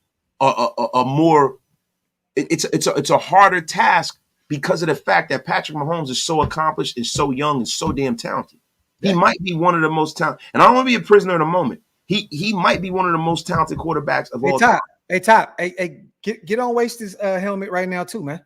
Top. Go ahead and get on Waste's helmet too. Hey, I praise Travis Kelce, for him being one of the better tight ends. Go ahead and scold Mr. Why am I getting scolded? Hey, man. Get out of here. What are you talking about? You giving a Chief love, man. Hey, Top don't like that shit. Look, I'm not giving them love. What I'm telling you is that the reality of it is that Patrick Mahomes is a fucking problem. Oh, facts. It's the reality, bro. Like, I'm not saying anything crazy. You guys act like I'm going back to Lynn Dawson like LV Maximus. I'm not going back to Lenny. And Lenny Dawson used to get that ass whipped by us too. Why wasn't Amari Gaynor on that roster, on that list either, bro? He was not even on there. Yeah. We did not see Amari Gaynor on there. I like the kid. I think he's a stud. That could be a sneaky add to that defense. Wasted. Salute to Joseph C. Yo, it's funny, man, because Top B says that I knew Abraham Lincoln. If I knew Abraham Lincoln, then you knew Thomas Jefferson, George Washington, John Hancock, and all of the forefathers because you are substantially older than me, Top B. Top Wasted was there. Thank you very much, Top Beats. When Lincoln took that headshot, Wasted was eating popcorn. Boo. He was there. Oh, boo! He was there. Get out of here, Graphk with the nonsense. Little brain matter fell into his. Hey man, booger no nose ring. Booger no nose ring. Booger no nose ring. The diamond crusted booger. Yo, we gotta boo this man. Wasted had a little bit of brain matter in his popcorn box. He was there. He was there. Get out of here, Graphk. He said Abe Lincoln owes Wasted $209. Listen, no. Yo, salute to God, family, and Raiders for life. Talk about Maxx Crosby's interview with Howie Long on the Rush podcast. Great podcast. Look, I think Wasted kind of touched on it yesterday. Talked about it, right? Pause. I talked a little bit about what I thought about what he said with Max having to get off the field a little bit more here and there, right? Like you got to be able. You can't play every snap forever. Health as well, baby. Health as well. Yeah, you know what I mean. Health as well. So. That's really doing. I love the interview. I mean, Howie Long is one of my favorite Raiders of all time. And this just you can't compare that interview to anything else that he's done to me because that's one of my favorite players of all time. And the enigmatic Howie Long.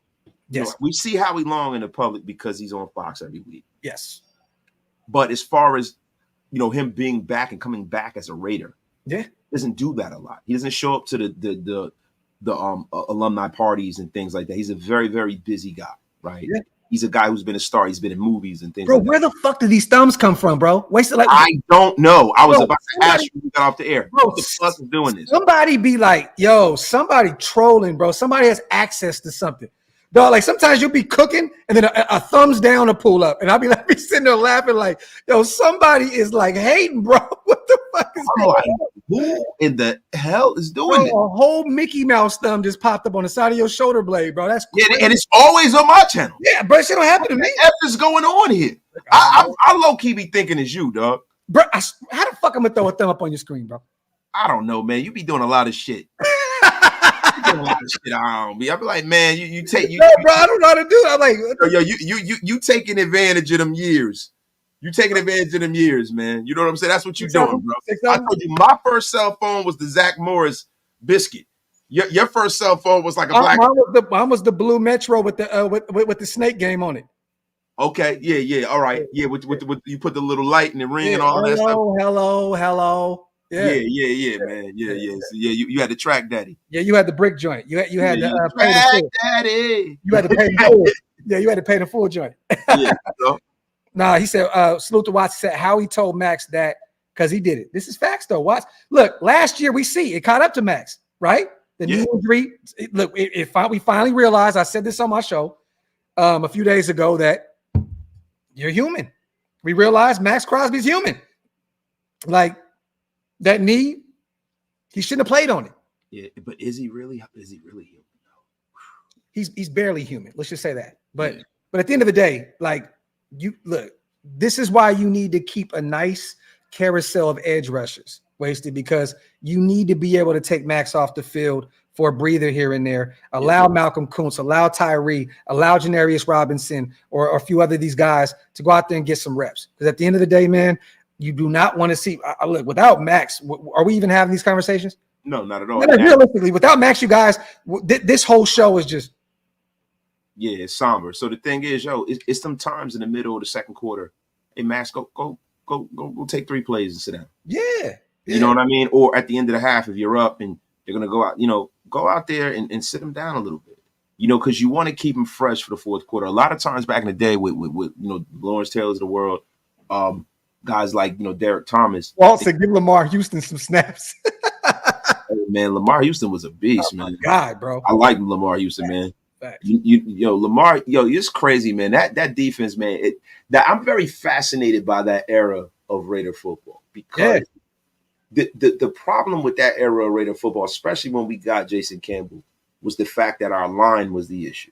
Yeah, we had some weapons, bro. Not like a lot of us. Like I'm a big Chad Schilling guy, but Chad Schilling didn't really do a whole lot for it. I don't think he even had Lou Murph, the Jacobys. Yeah, and Lou Murph. I remember Lou Murph coming out and being better than Darius Hayward Bay. He was our #1 pick.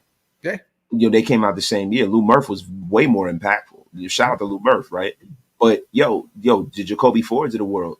We had Run DMC. We had some guys, man. You know what I mean? You had Michael Bush and guys like that. Yeah. Well, we had some skill with Zach Miller. We had some skill position guys. We had guys on the defensive side of the ball. The problem was the offensive line with that team. Even when Jason Campbell was here, it was the offensive line, bro. And if we could have solved that, I think the Raiders could have competed at a higher level because the Chiefs weren't that then. No, hell no. It wasn't that. Salute to Chris, man. Just showing love for y'all show, man. Chris, we appreciate you, brother. That means a lot. Raiders, my guy, man. Shout out to you, bro. Salute to Chris for Raiders. He donated 5, 10. I mean, 5 to both, man. So salute to the 10 shot to both of our channels, man. That means Orlando McClain. Bro, we thought he was gonna be the one coming out of Alabama, bro. That shit. Get a few questions in, you guys, before I'm about to show you something real quick, bro. Hold on. I'll be right back. Salute to the chat, y'all. The Mavs just signed Najee Marshall. Damn. He said, remember Maxx played the whole game with a busted knee and didn't get a tackle until the fourth. Watts. Come on, man. Keno, Michael Bush, that was one of my guys, bruh.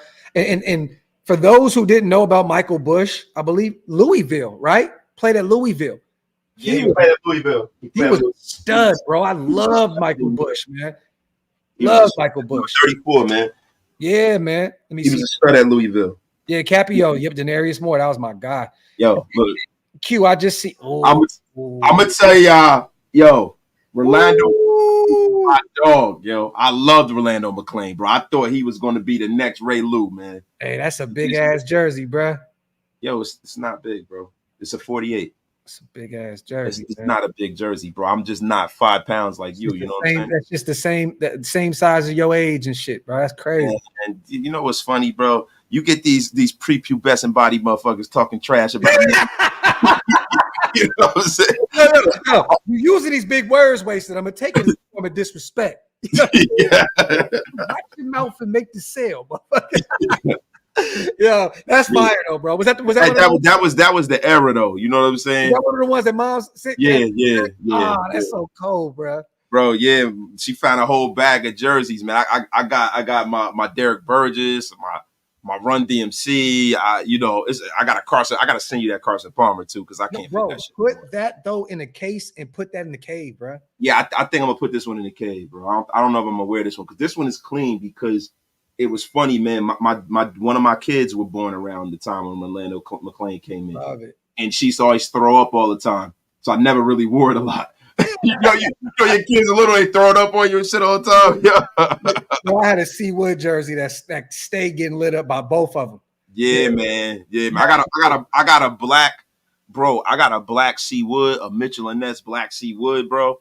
That I might have wore like once, bro. I wore that. I'm about to order that Jerry Rice one that I showed you on eBay.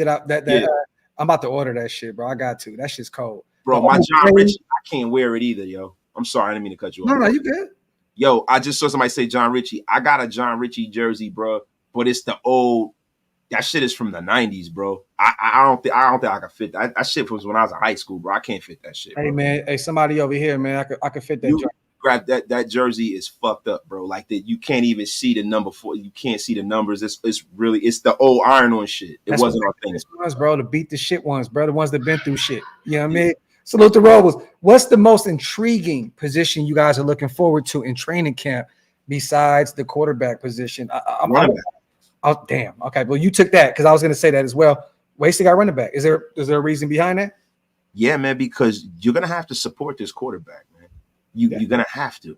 Like that. That's the thing. Like, you know, until he grows into a guy that's an actual starter, he's going to have to prove his mettle out on the field. He was last year. Yeah.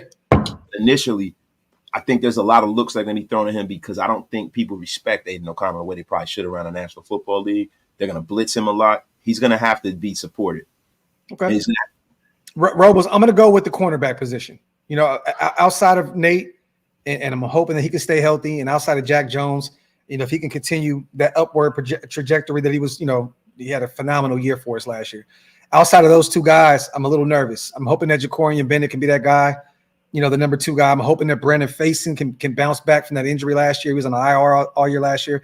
And hoping that one of these young guys, Devonshire or Richardson, can step up in year one and add some value to that room. So on the defensive side of the ball, I'm going to go corner. But I agree with Wasted. I think the running back room, just because it's so unproven, you know what I mean? Like that scares me a little bit. Hey, did you see Alex Madison's interview? Salute to our brother Mike Dixon. Yeah, I saw it, man. Yeah, look, I'm excited as far as what kind of person he is and stuff like that. No, but bro, he hyped up Dylan.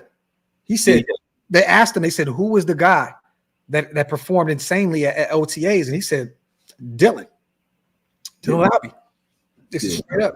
So we're hearing a lot of that right now. You know what I mean? So salute to Dylan, man. I'm so hyped about him. You know, getting on this team this year, man. And if you guys didn't get an opportunity, please go check out the show that we just did.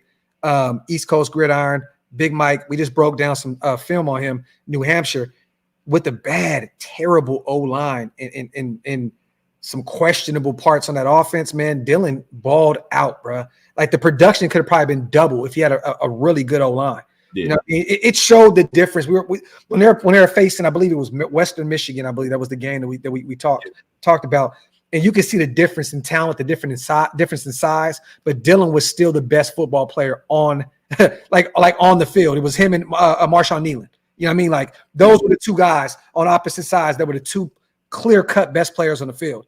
And we're talking about a guy that played with the offensive line that looked like, dog. I can't even. Yeah, he had a dog shit offensive line. Yeah, bro. Yeah. Even in that league, which is not the most competitive league. Yeah. So to speak. Yeah. Now Dylan Laube, man, is a guy that, man, like, and you guys know, and it's not just because of, you know, his skin color. He reminds me of the kind of running back that Christian McCaffrey is.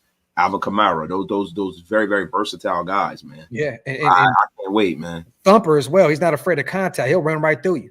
You know what I mean? So I love it, man. Dylan's an intelligent guy. Love that pick. Facts, man. Raider Nation for life. Salute to my guy on the comment. McCaffrey has the best 3-cone ever.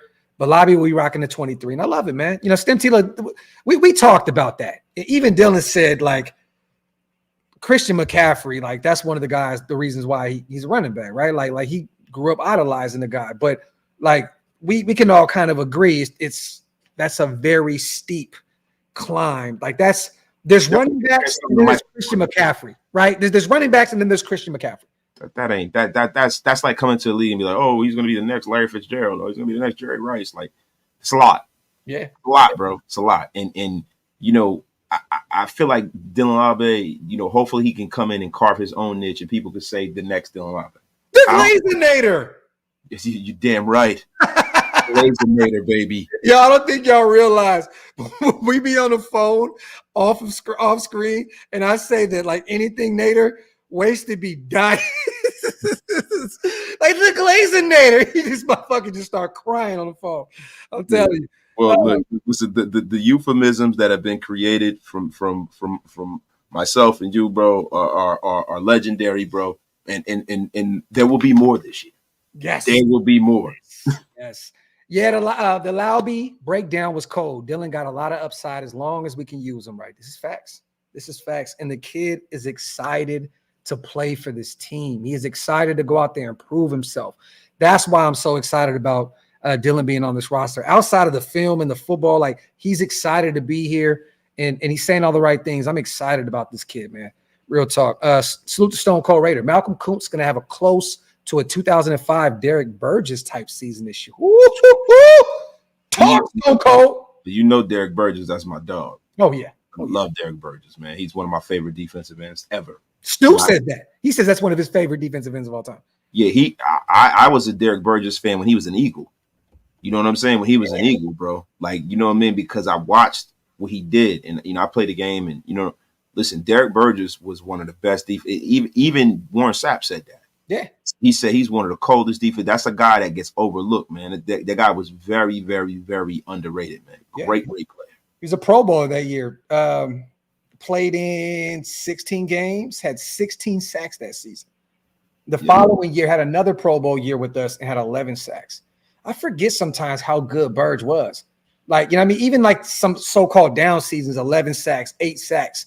You know what I mean? Like, man, bro. And he played on some bad teams. That's the thing that fucking sucks, bro. Like, Burge is one of the ones, bro. Glazinator, bro. I'm just the Glazinator. Bro, I'm retarded, bro. Like, everybody's the Nader. Everybody's the Nader. Salute, man. Damn, my God, man. That's Waste's old stripper name, the Glazinator. No, my old stripper name is Zeus Montgomery.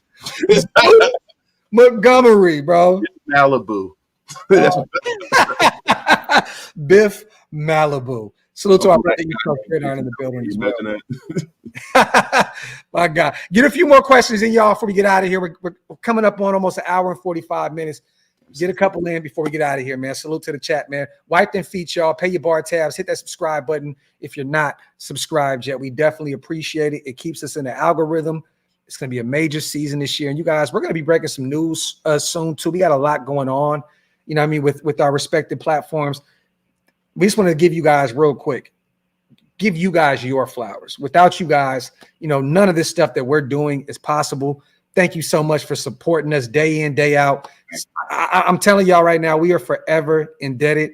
You know what I mean? Like we love doing these live shows because we get you guys involved with what we got going on. But I don't think you guys realize how much of a role you guys play within our show, man. When we have sponsors reach out, when we have this person reach out, this person, we always mention y'all. I promise you, it's always like our audience is going to show up because they support us so heavy and blase blah. So I want to give you guys your flowers and brag about you guys a little bit, man. Salute to y'all for allowing us to be able to do what we do, man. It means a lot, man. Real talk. Salute to y'all. Salute to East Coast. Wasted, I got your last dose of medicine in a tiny white cup outside your door. Got that melatonin on lock for you. Whoa, young fella. Whoa, young fella. I don't know if you reached the levels to be taking shots at Wasted. I don't know if you reached that level. You build the bear looking bastard. Yo, oh shit. Hey. Boy, young fella, relax. It's one of the ones. We got to get y'all on and go crazy. Robo says, how many sacks does Koonce have this year? How many do y'all think? I'm gonna go with 10.5. I'm gonna go 13, bro. I think Malcolm Koonce is gonna benefit off of the fact that Maxx Crosby is going to be harassed like none other. I think, and he's playing for a contract. I think he's gonna be on 10. Yeah. I think by the end of the season, bro, it is going to be a hellacious. I think we're going to have a defense this year, bro, that's going to assert itself as one of the top 3 units in the league, man, because of these 2 men. I love this question right here, man. Got a question for you too. If you got any 3 current players not on the current roster, Mahomes, Sauce, Fred Warner. I'm gonna keep 2 guys. I got Mahomes. I got Fred Warner. Damn, I might have to add Christian McCaffrey to this. To be real with you, because he's just that good. Yeah. I mean, bro, but I hate talking about Niners and the Chief. I hate it, but bro, I hate talking about players that I hate. You know, I know, but bro, let's keep it a buck. If you can get Christian McCaffrey, the greatest running back in the league, who's been healthy as of late as well, not the Carolina Panthers version where he was in and out of the line. He's been great for the Niners. Fred Warner, clear cut, the best linebacker in the league, and then Mahomes. I mean, bro, I'm going with those 3 right there. F him. Give me Joe Burrow. I want to beat Mahomes, bro. I don't want my team. Like real shit. I want to beat that motherfucker. I'm sick of him, bro. I feel the same way about him I used to feel about Michael Jordan. And not really, because when there's a part of me that always loved Mike because he's Mike. Everybody loved Mike, right? But he was beating my Knicks. But with Mahomes, I just hate his bird beak face ass. I want to see Patrick Mahomes get slammed down and demoralized and just his nose broken. I want to see the bridge of his nose bleeding. I want to see us beat him. I want his jersey to be dirty. I want to be sitting on the sideline looking out of his ear hole. That's what I want. I don't want him. I want to see that too, but you still ain't even answer the question, motherfucker. Man, fuck him. Okay, fuck him. Hey, to answer your question, fuck him. There we go. Look at Jack Burton, our guy, man. And name any 2 old school Raiders besides C. Wood or Mack to put on this defense. Oh, Howie. I mean, that's Howie, cool. man. Howie and Mike Haynes. Ooh, I like that. I may have to agree with you on both. You know what? I don't want to do that. I love Haynes. Howie for sure. That's clear cut. Now, hold on. Now, can we have a player that may have been playing for us that wasn't as great as he was with us, but he was great somewhere else? We talking about Warren Sapp or somebody like that? I'm just saying, if I can add Howie and Warren Sapp to this roster, yeah, man, that'd be. I'll go Howie and Jack Tatum. Jack Tatum can't play today. I'm just talking about in terms of talent. Like I know it's a different game. I know he's a thumper. He'd knock your fucking head off. I understand that. But like in terms of talent, I would probably have to go Jack Tatum. Howie and Tatum. Are you? I know you're trying to like make this a thing where today's NFL. I get that. I'm just talking about in terms of talent when they dominated at their peak, whenever they were in the league. But Jack Tatum didn't really dominate. You know what I'm saying? Like Jack Tatum, bro. Jack Tatum used to line people up. He used to hit them and stuff like that. But the thing is, like guys like Lester Hayes and them guys had the numbers too. You know what I'm saying? Like Jack Tatum was an intimidator and stuff like that. But I'm talking about trying to cover somebody and shit like that. Mike Haynes, bro, that dude was different, bro. Mike Haynes was different, bro. You know what I'm saying? Like as a corner, bro. I mean, that's your guy. Oh, hey, all right, there you go too. Look, so if we can do the prime thing, Rod Woodson. Rod Woodson in his prime is ridiculous, insane. And they said on the defense and Namde, bro. I'm gonna be honest with you, bro. And I know people. He was a terrible Eagle. That's it. Yeah, I mean, but the thing with Namde too, bro, is that I can't put Namde up there with some of them system guy. Namde's a system guy. Yeah, I can't. Shit, Ronnie Lott. Oh, Ronnie Lott, man. Ronnie Lott led the league in interceptions with us for us. People forget that. Was that 1991 when Ronnie came over? Ronnie Lott led the league in interceptions. I think he had like 10 interceptions that year, if I'm not mistaken. Derek, great Townsend as well. But the thing is, you got Max. You're only adding one more guy to that D line, which would be Howie Long. You know what I'm saying? Like, I love Greg Townsend. Like that, he will forever be one of my favorite Raiders because I grew up in that era. You know what I'm saying? So like I grew up watching him week in and week out. But I have to go with Howie clear cut. But that second one is tough, man. Like Dan Lester, Haynes, fuck, bro. That's a tough because we've had so much great talent come out of that defensive side of the ball. Fuck, man, that's tough. Romanowski is a great Raider as well. Yeah, that's facts. Yeah, Romo was great, man. But man, I'm talking Mike Haynes was different, bro. Oh yeah. Bro, so for us, bro, he had 8 picks for us one year, bro. His first, that was 1991. I was right. He led the league in it. So yeah, he had 8 picks, man. Fucking how many forced fumbles? Yo said Jack had like 37 picks in a time when they didn't even pass the ball as much. That's pretty good. No, that's great. That's great, bro. That's great. I'm just saying, bro, like I'm looking at it from today's metric. You know what I mean? I don't know. You know what I'm saying? If that would translate today. That's all I'm saying, bro. If we had to go with guys that can translate to what's going on today, I'd probably go with Howie, and then I would probably go with with Rod Wilson. And there's another guy that was one of my favorite Raiders, and he tragically died. He had stomach cancer. Eric Turner. Love Eric. Turner was, he showed his ass with the Browns, came over here, played well for us, and he got stomach cancer, and it was crazy. He came, everybody saw how small he was when he came into camp that year. It was just so shocking the way he passed away, man. And watch, I love Terry McDaniel. I'm ready to fight people when people say that Terry McDaniel went one of them once. That was one of my favorite players. That was another guy when I was a kid. I would draw him every day. Like I stayed drawing Terry McDaniel. That was my guy. Bro, didn't we have like 3 first-round picks the year Terry McDaniel was drafted? I think we had like 3 first-round picks the year for something like Terry McDaniel. Let me see what year. I think we fumbled that draft class too.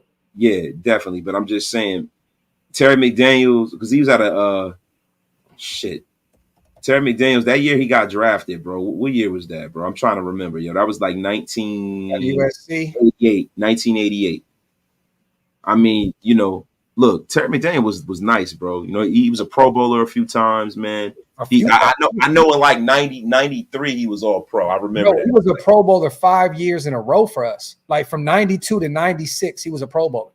Yeah, he was five times, but the Pro Bowl, but he was an all pro second team like 3 times.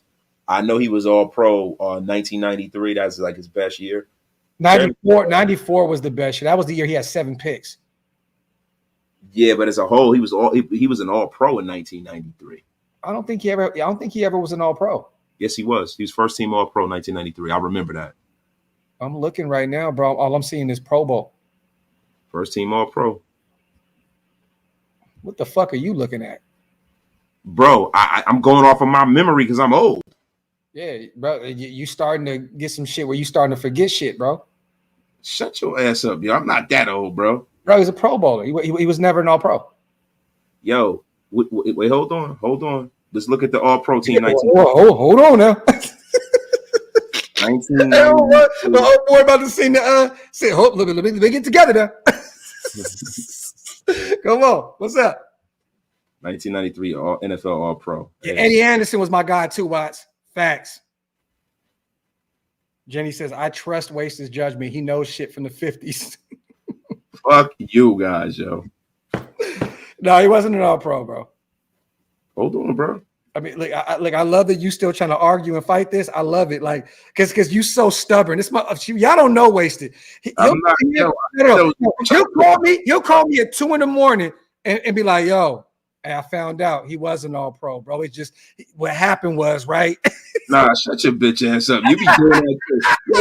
Yo, you funny as hell, bro. You act like you be right all the time and shit, yo. But look, I'm not saying I'm wrong. I'm just saying you wrong right now.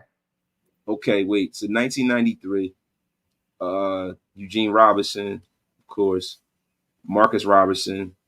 Oh, he was nice too, bro. Don't do that. Don't do that. Get to the fucking shit, man. Bro, I'm trying to. You're wrong, motherfucker. You looking at the list and you realizing how. No. I'm thinking he was he an all pro? No, he wasn't. I'm telling you now, he wasn't. Bitch ass up, man. Yes. Yes. You guys see that? 1993. He should have been. He should have been for sure. No, you sure, bro? No, he wasn't, bro. I promise. He's never been an all pro in his career. 5-time, 6-time Pro Bowler. Never been an all pro. Terry McDaniel wasn't an all pro, bro. No, at all. Damn it, yo. Yeah, man. Bro. Hey, man. You know what I mean? Wait, 1993, 16 games played. Hey, he's still trying this shit. 7 yards, 1 touchdown. Yeah. 94, he had 7. Yeah. He had 7. 95, he had 6. You sure, bro? Yeah, never been an all pro, bro. Now, mind you, this may be a Raider thing, right? Like, we know how this goes. Because he was 3 times second team all pro. right? So 92, 94, 95. So maybe I'm getting that mixed up. I thought he was like one of our only all pros then, man, besides Salute to the chat, y'all. While Wasted still tries to get his information together, man, to be 1993 all pro. Let me see. Let me just look, man. Bro, I'm telling you now, bro. Like the feet, y'all. Hit them thumbs up if you're not subscribed. F out of here. But man, you know what I mean? My old ass memory, man. You know what I'm saying? No, but I'm gonna be real with you. That old school shit, you usually be right. Yeah, I do. But yeah, this time I don't know why, man. You know why? What'd you say earlier on the show? I'm cooked. Nah, bro. It's not that. It's he played so well those years. I just would assume it to Watts's point, right? You know, this is the Rod Woodson era. Yeah. This is you know what I mean? You had Dion and Rod. Still is Rod Woodson. Yeah. Like you talk about, you even had guys that came into the league a little later, like Dale Carter and stuff that guys forget about that were like great players. So I can understand how, you know, maybe he did it. Yeah. You know what I mean? I just man, I'm shocked. I thought he made all pro. Yeah, man. Hey, Darryl Green back in them days was still balling. You know what I'm saying? But yeah, now they had some great guys back then. And McDaniel spent predominantly his whole career, you know, with us. You know, played in LA, played in Oakland, you know what I mean? And then ended his career in Seattle. But yeah, never had an all-pro season ever. Yeah, he had a few second team guys. Yeah. They say Coach Rader said he was a 2-time all-pro. Coach Rader is cap. Coach Rader, I don't think so, bro. Yeah. Coach Rader, I wish he was right. I mean, shit, you know what I mean? But it's just, you're not. Just like Wasted is wrong. You know what I mean? Hold on, let me find it, bro. Let me see. Let me get together now. Hold on now. Hold on now. Let me get together now. Wait. Salute, y'all. Wipe them feet, man. I love this. I'm going to enjoy drinking me a little nasty Bud Light right now. I'm going to sit here and watch Wasted, just try and figure this shit out. Lay back, kick back. No, I'm not. No, listen, man. Do what you got to do. 1993 football database. So I don't have to do this. Why don't you just call Terry McDaniel, you motherfucker? Well, you gonna go this in depth? Man, shut your ass up, bro. So you had Eric Allen, Rod Woodson, Nate Odoms, Dion. First team All Pro '93. Where at? Provide some information, please. I need to see some facts here. My guy, salute to Funky Hair, man. I need to see it. Yeah, Jack, man, come on, man. I got pictures with him. I got pictures. I used to go to Napa when he was there. I got plenty of pictures. Man, because bro, you used to have all of these different. You had the Sporting News and you had the Associated Press and shit. So it was like a little different. You had TSN, so maybe that's why I'm getting it messed up. But Prime. But people are saying on Wikipedia. So let me look at this Wikipedia because I want to see it. Yeah, Wikipedia is not accurate. Yeah, they say first team All Pro '93, which was wrong. 3 times second team All Pro, they're right. So Wikipedia is wrong, bro, because back in '93, it was Rod, Prime, Eric Allen, Nate Odoms from Buffalo. Yeah. Right. And then it was Tim McDonald, the Metten Hanks, right? Tim McDonald, Eugene Robinson, Marcus Robertson, Eugene Robinson, Leroy Butler. I was just talking about him the other day too, man. Yeah. So that's not true. They're wrong. I thought in '93 and '94 he made it at least one. I know he was second team. I knew that. Yeah. But damn, so I was wrong. And you guys, Wikipedia, anybody can go on there and change information. Yeah, Graphk, listen, the sun shines on the dog's ass once in their life, man. Congratulations, man. You was right once. Get your young ass up. Yeah, I see you, bro. You big man. Get the fuck out of here, yo. I'll go with Stone Cold. I'll go with probably Alden Smith, Carl Joseph, or what's your most random jersey you got, bro? You think you got in the closet? Is it probably the McLean, huh? No. Nah, I got some humdingers, bro. I got a James Jett. That's not. You got an 82. I got a number 82, bro. You lying, bro. Bro, do you need me to go down in the basement? It's in the washing machine right now, bro. Bro, please, bro. I need to see that. No. The only reason I said it, right, because they mixed up my son's. So he started football the other day, right? Yeah. And they put him in the 4th grade on an accident. He was supposed to be 5th grade. So his number was 81. in 4th grade, 81 was open. Timmy Brown. You already know. Like, that's my favorite player of all time. So they hit me and said, hey, man, you know, you only put one number. He can't get 81 because somebody already has the number on his team. He's going to be 82. So I said, cool. Like, he ain't going to know who the hell I'm talking about, but I'm going to go in there and hype him up. Yeah, I don't feel like tearing through all my shit downstairs. No, you got to do it. But I was like, Jason Witten, blah, blah, blah, right? You know what I mean? One of the greatest tight ends of all time. But I said, James Jett, son. I said, you a wide receiver. I said, this is one of the fastest Olympic winning. Like, this guy has won. Like, he's an athlete, track star. I said, 82, man. He may have had some hands issues. May not have came down with every football. It was, you know what I mean? But James was one of my favorite players of all time, bro. I swear to God. 82 was my guy, bro. Yeah, but you got to understand something, man. I remember the year he had with Jeff George. That was like 1997. Yeah. That year he had with Jeff George. Over Baghdad. I think he had like 11 touchdowns that year. Did he have 11 touchdowns? He had 10 or 11 touchdowns that year. Might have. Bro, James never, bro, it wasn't a problem getting in the end zone at all. The speed was there. Yeah, see, Jerry, yeah, he couldn't catch a cold, bro. There was times where boop, boop, boop. You like, God damn, this dude wide open and just dropped the ball. He would drop, man. Yo. It was 1997, yo. He had like, that's what I thought. 12 touchdowns in 1997. Yeah, we had 46. That's the year I bought it. Yeah. You know what I'm saying? That's the year. Yeah. Bro, James Jett. Send me the picture of that because I want to show Elijah. So he was like, okay, it's cool. I got a number that, you know what I mean, I can vibe with. Because he looked at me like 82. He was like, Dad, who the hell is, like, pretty much, who the fuck is 82? You know what I'm saying? I'm like, hey, man, I'm trying to sell you on some players that no longer exist and shit. You know what I'm saying? Like, or no longer in the league. You know what I mean? But yeah, man. You see, I was excited. I went right out and bought that shit, my opinion. Glad you said new and not old, LV. Salute to LV in the building as well. All right, y'all. We're going to get out of here, man. We're going to get out of here. What we got going on, man? What we got coming up? Man, you know, look, man, we got some interviews popping up, man. You know, that's more so what we're doing. Some film study. We're going to be collaborating with some new people. There's some guys that I don't want to announce just yet that we're going to be collaborating with. You know, some film breakdowns, just, you know, reaching out across to other content creators that are with other teams and stuff like that. And what we're going to start doing is we're going to do a very detailed breakdown of our season, right? We're going to really start looking when people's rosters start shaping up. We always do this every year. We do our roster projection, our real roster projection, as far as not the roster projection, but what our record's going to be. Yeah. Because we got to look at, you know, what week we're playing guys. So we always do that every year. We're going to definitely be doing that. And also, to be honest with you, bro, we want to start doing some stuff that's a little outside of the box.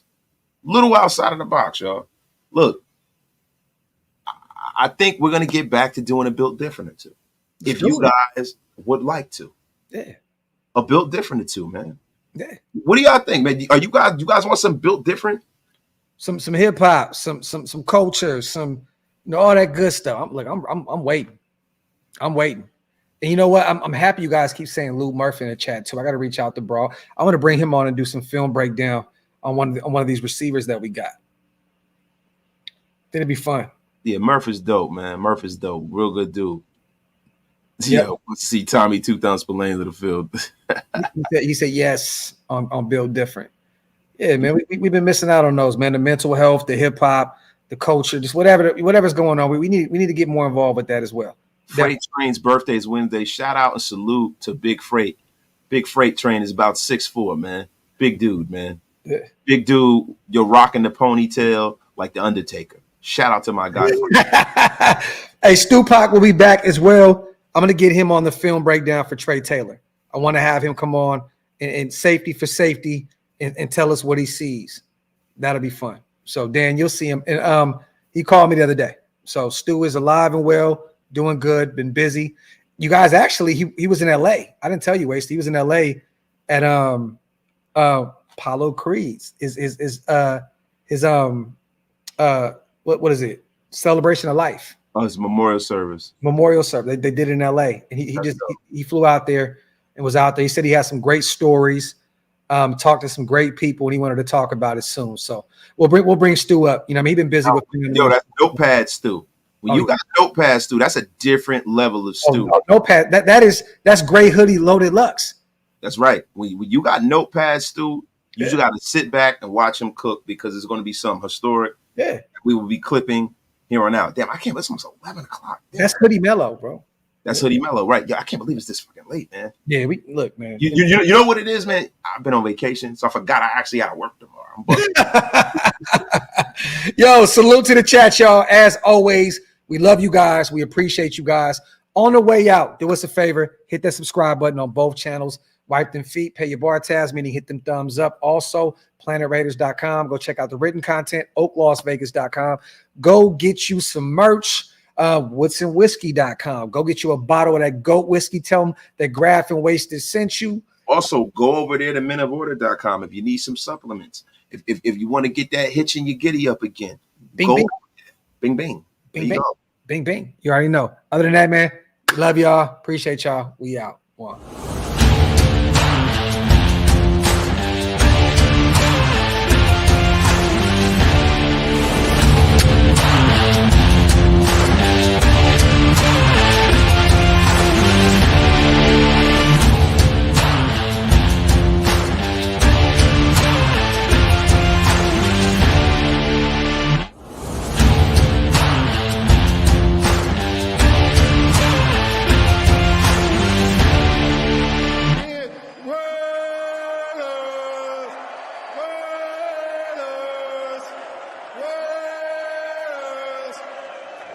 That's what I'm talking about.